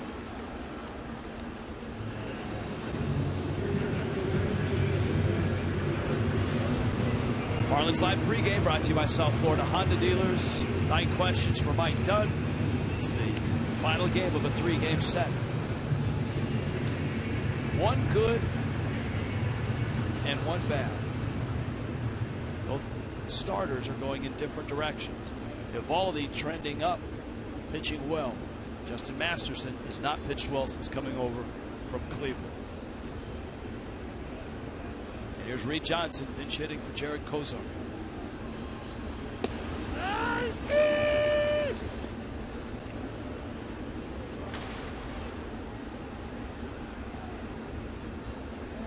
So Cozart's night is done. 7 innings.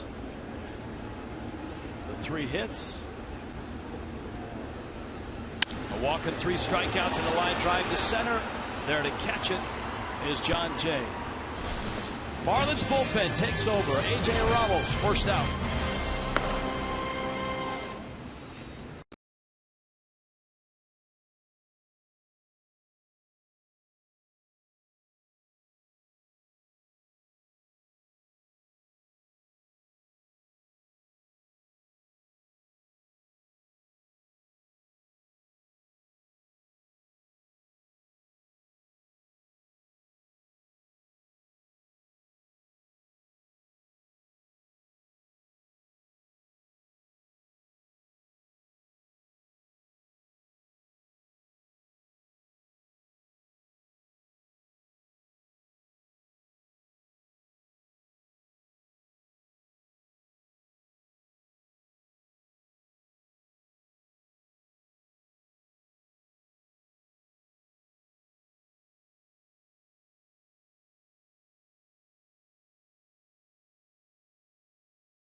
Things got started for the Marlins. A nice hustle double from Casey McGee.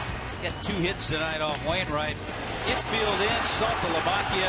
Rockets one into right center. Marlins had a 1-0 lead. You love to get runs from unexpected sources. Donovan Solano thought this ball was foul. All of a sudden it comes back, hits the foul pole. He gets a 2-run home run, and just like that, 3-0. The ball was turned over to Jarrod Cozart, who was just tremendous in his 7 innings. Gave up just 3 singles, walked only 1, was in the strike zone with some good stuff all night. A.J. Ramos into the ball game in the 8th. I guess the question for the Marlins is who will close tonight. Steve Cishek has had a long work week, a lot of pitches, and as you noted, has not been all that sharp. I would imagine what Mike Redmond has planned. We've seen Ramos go a couple of innings, but Mike Dunn's getting ready. I think he's going to mix and match.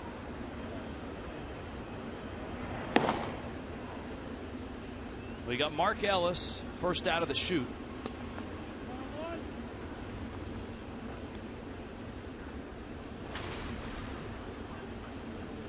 Ellis a couple hits.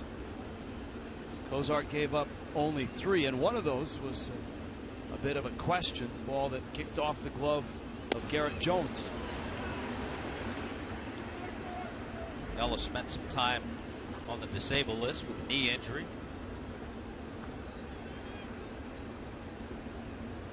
37-year-old, Rapid City, South Dakota. Of course, a terrific Florida Gator. You have David Eckstein with a double play combination. Jam shot by Ramos, and a quiet 4-3 in the books for the first out of the 8th inning. AT&T fan photo. Hashtag your tweet with the photo. FL fan photo. Nice little artistic look. Look at that. Tati. A little art. Got a little red grooves in it. And a Giancarlo jersey. Daniel Descalso for the Cardinals. If Ramos doesn't run into trouble here, Mike Redmond might just let him finish this inning, because he obviously has done up. You've got lefties in Carpenter and Wong. But if there's nobody on base, it'd be interesting to see. We had that situation in Cincinnati in the Brad Penny game. Penny went 5, and Ramos came in. We talked about it. If he had an easy 6th inning, he'd go out for the 7th, and he did. He pitched the 6th and 7th innings. Ramos, so far just 6 pitches. He's 1-1 on Descalso. And to the bat, McGee has it. Almost the same ball that Descalso hit last night. Well, it was a splitter last night from Hatcher, and tonight the changeup, he squibs off the end of the bat. Good changeup. There he is out in front. And once again, Casey McGee with a fine play. Hey, Adam Wainwright, Rich, 19 times now has gone 7 or more innings. Remember, he threw 25 pitches in the first inning. It kind of tells you what Adam Wainwright is like. He threw a total of 88 pitches in the game, so 63 over the next 6 innings.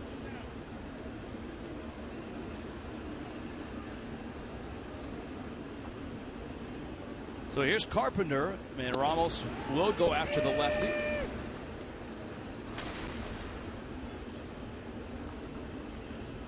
We have an email from Richard, retired fireman, medic. I challenge you guys to man up on the ice water challenge. When firefighters doing the challenge, we didn't get a bucket dumped on us. We immersed ourselves completely into ice water. That they're getting ready for us. If you just joined us, post game on the field, Seth Maness is out there. Tommy Hutton, Allison Williams, and I have been challenged by Steve Cishek to take the ice bucket challenge, and we have accepted. ALS has raised a ton of money over the last 2 weeks, and if you'd like to donate, alsa.org. If you'd like to dump ice water on Giancarlo Stanton, Marlins.com/icebucket. Marlins.com/icebucket. Lifted in the air, center field. Ramos on 11-pitch inning. Who knows? Maybe he might come out and pitch the ninth.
Coach Tom Griffin at Carson Newman University, our Fox Sports team, Rich, Tommy, and Allison, and our right fielder, Giancarlo Stanton. If you want to be the person, like Alfie here, to dump ice water all over Giancarlo, you can go to marlins.com/icebucket to bid on that. Let's let it rip.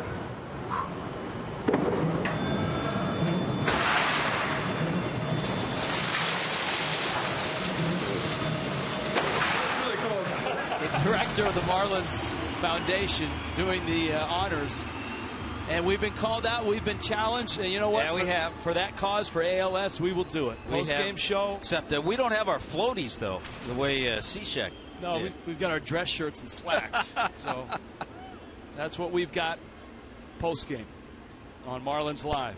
Randy Choate into the ball game for the Cardinals as the Marlins look for a little insurance here in the bottom of the 8th. This will be a fun at bat for Yelich, who hits lefties well, and Choate is as problematic a lefty as you'll find. Yes, he is. He's made a wonderful career out of doing that. So you know he's in to face Yelich and Valdespin, and then Matheny will go to the bullpen with Giancarlo due up. Well, he's missed on his first 2 pitches to Christian Yelich. Couple hits tonight. Yelich, who had 3 last night, has 5 in the series.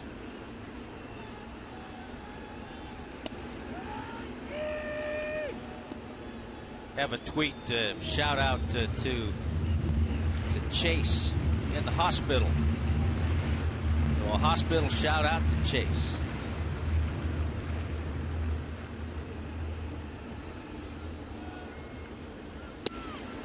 Fastball in. Brian Morris in the bullpen. Well, Mike Redmond said the other day that this is a guy that he would think about sliding into that closer role. Ball 4, Yelich walks. And so Choate walks Yelich. He's aboard with nobody out here in the bottom of the 8th. MLB.TV. Certainly a way you can catch up with your favorite Major League team, including the Marlins. It's the #1 live streaming sports service. Go to marlins.com for details. It also includes that free At Bat 14 subscription. If you're a baseball fan, you got a tablet or a smartphone, you need it. MLB.TV Premium. Well, pinch hitter Marcell Ozuna. And once Matheny heard the announcement, Ozuna pinch hitting for Valdespin, he made his way out to the mound. He's going to bring in a right-hander. People on Twitter, Hut, are asking us who we are going to challenge. Victor on Twitter. How about like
Randy Choate came in for lefty Christian Yelich, walked him. And if you think that Randy Choate is happy about that.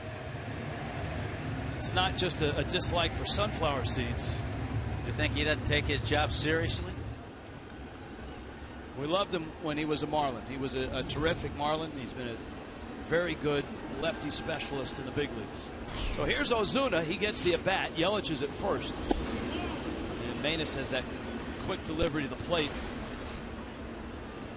And he misses to Ozuna. Stanton is on deck. If you've just happened by, 24-year-old Jarrod Cozart, making his second start as a Marlin tonight, has outpitched Adam Wainwright. And the Marlins have a 3-0 lead in the bottom of the 8th. Stanton's on deck. Yelich at first. Ozuna, bouncer to short. There's one. Wong's turn. There's two. And the Cardinals turn their third double play of the night.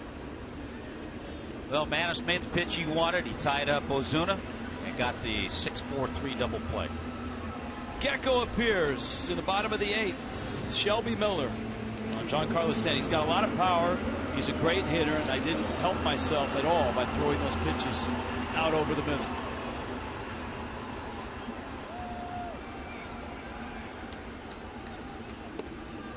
Just to show you what a humbling game this can be, Giancarlo, after that night last night, has hit into 2 double plays so far here tonight.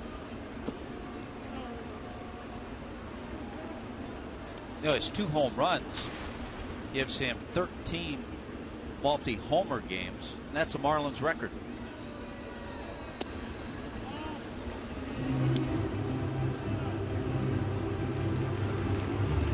Let's see if he gets anything even close. 3-0. I did.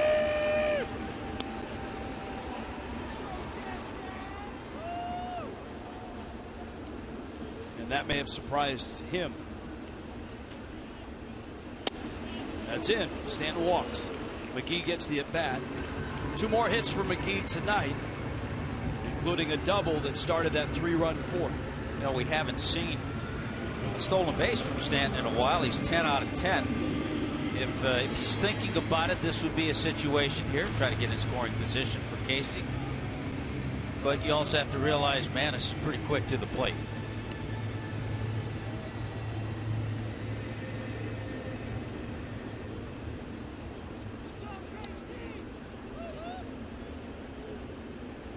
So McGee settles in.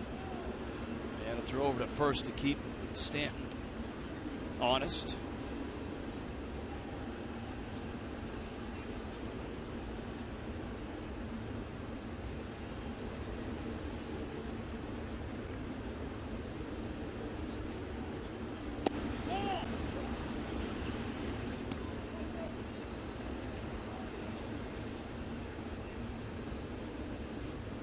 One and 0 to McGee. 26 doubles now.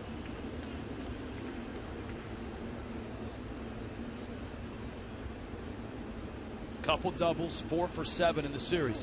Stanton's running, pitches a strike, throws a strike as well, and Stanton is out. Caught for the first time this year. Marlins try to hold the lead. To the 9th we go.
night off tonight, and so Mike Redmond has a couple of changes. Marcell Ozuna, of course, came in for Valdespin. He's in center field, and Brian Morris climbs up, and Morris will go after the save.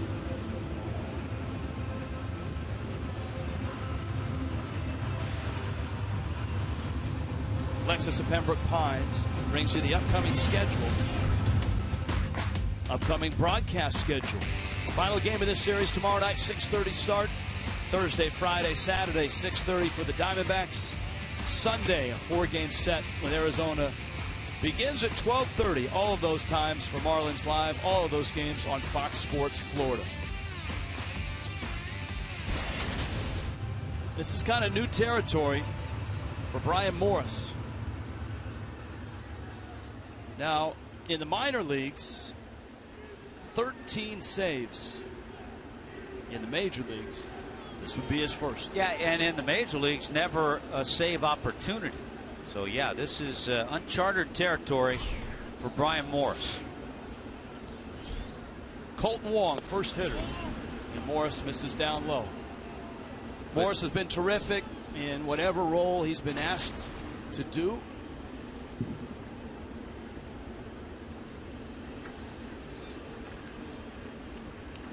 Yeah, last year in AAA for the Pirates in Indianapolis, Brian Morris did have 5 opportunities. He was 5 for 5 in saves.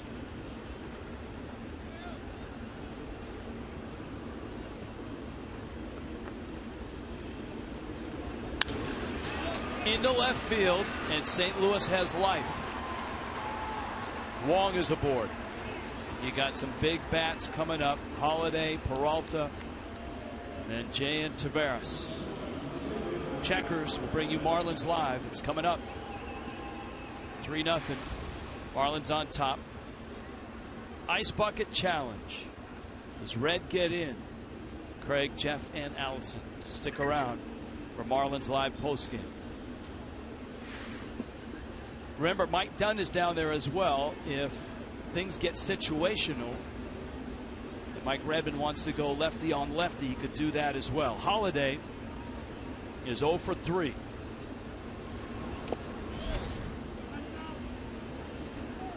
And obviously the goal for the Cardinals is to get that tying run to the plate.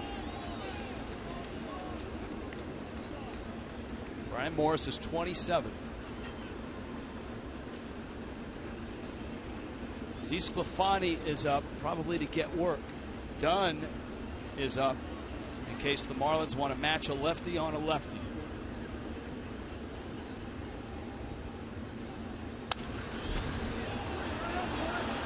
.96 miles an hour from Morris.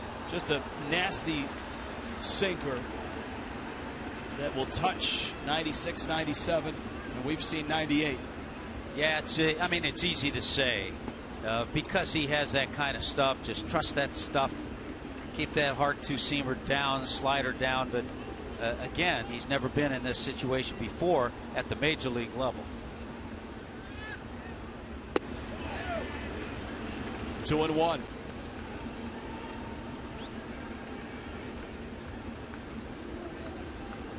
Chuck Hernandez, Mike Redmond got 7 outstanding innings from Jarrod Cozart, a 1-2-3-8 from A.J. Ramos.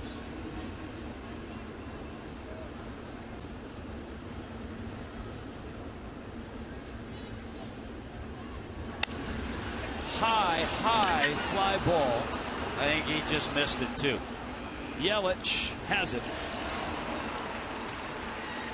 Matt Holliday would like to have that one back, but you know what? Sometimes you make that pitch and you get the out. So here's Peralta now.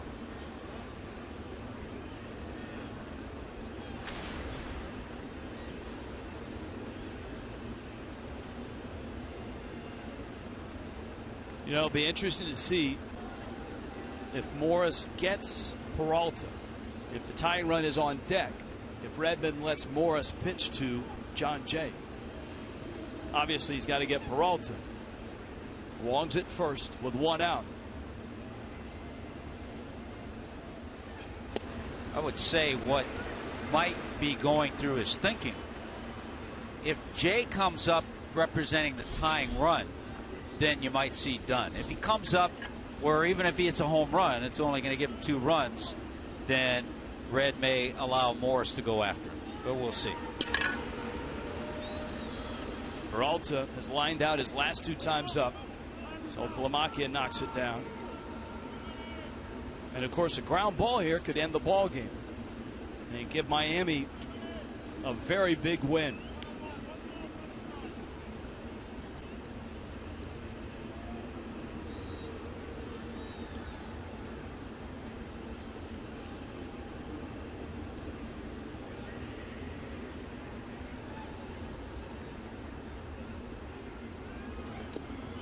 In the dirt, and it gets by Saltalamacchia, and the shot at a double play goes by the boards.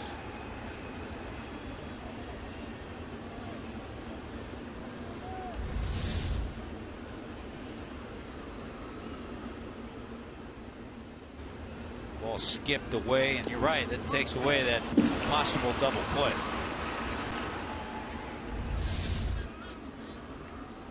Count 2-1.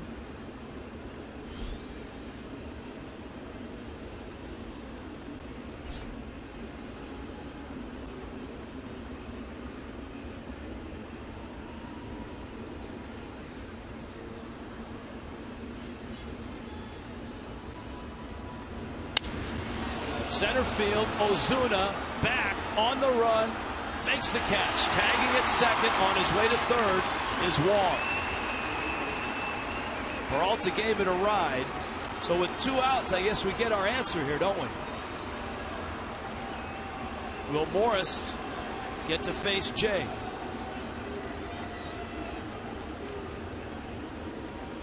Interesting, too. And I know Mike Redmond has this information, but this okay. I mean, whatever Jay does, he can't tie the game. John Jay's 6 for 8 against Brian Morris. Wow. Of course, matching up against Morris when he was a Pirate. But you got a guy out there that's throwing strikes, and that's a known. And so as a manager, your point is on target. He can't tie the game. Pitch misses down low at 96 miles an hour. Morris looking for his first big league save. The Marlins looking for their 59th win of the season. They could draw the fish within a game of 500.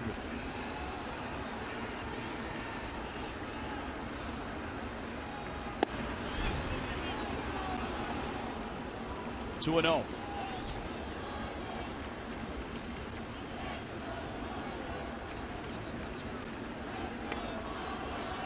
You and I were looking for Matt Adams, and guess what? He has just emerged on deck. Yeah, we've found him. That's when you would see Mike Dunn.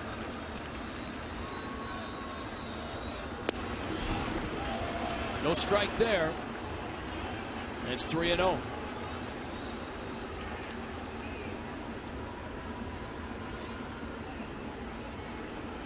It's amazing how tough those last 3 outs can be.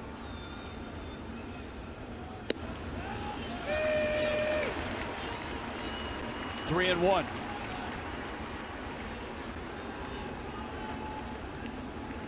Redmond pacing. Dunn is ready.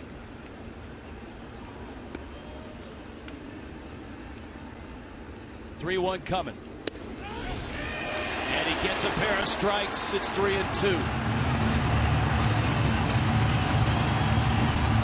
22,000 here tonight. Trying to get Brian Morris his first major league save. Trying to get Jarrod Cozart his 10th win of the season. 3-2 to John Jay. And he fouls it off. There's some Cardinal fans on hand. There's some John Jay fans on hand.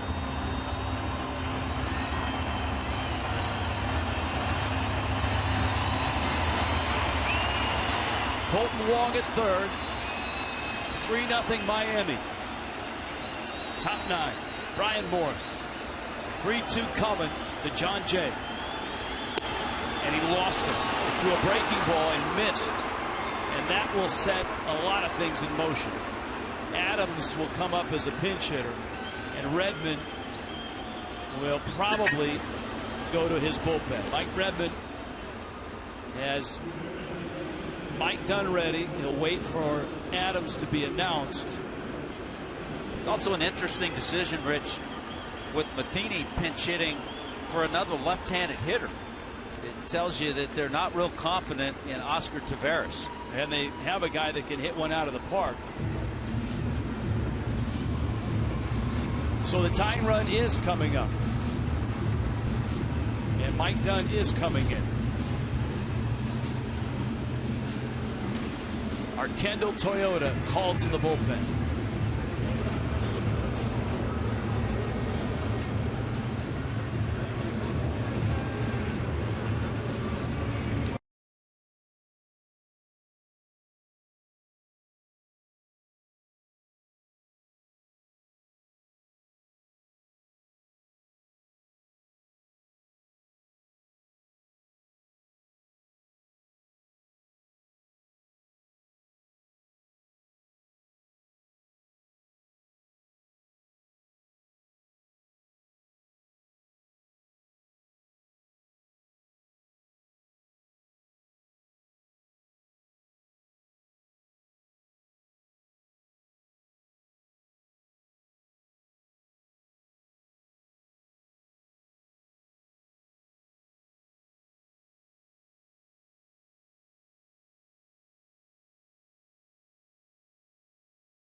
Just slot anybody back there.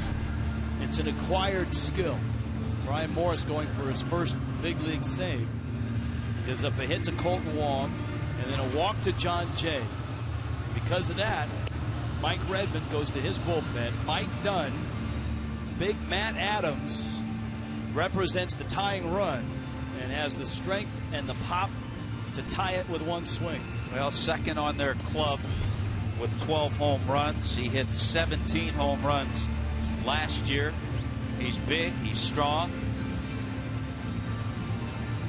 He has hit this year 3 home runs. There are his numbers against Mike Dunn. He's hit 3 home runs against lefties this year, but a batting average of .207 against left-handers. So runners at the corners. 3-0 Miami. 2 outs. 9th inning. Mike Dunn looking for a save now.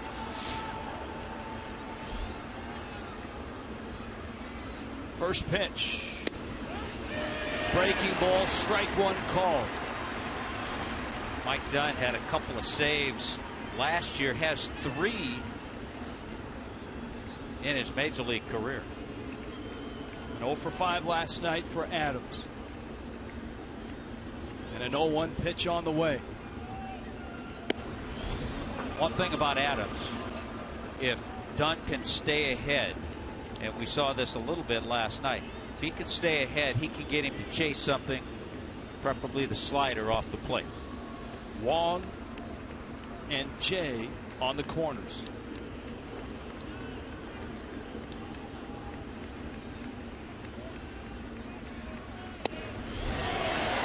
One and 2, 96 miles an hour. Boy, that's some good heat. That's some closer heat. Crowd back up. Marlins again a strike away.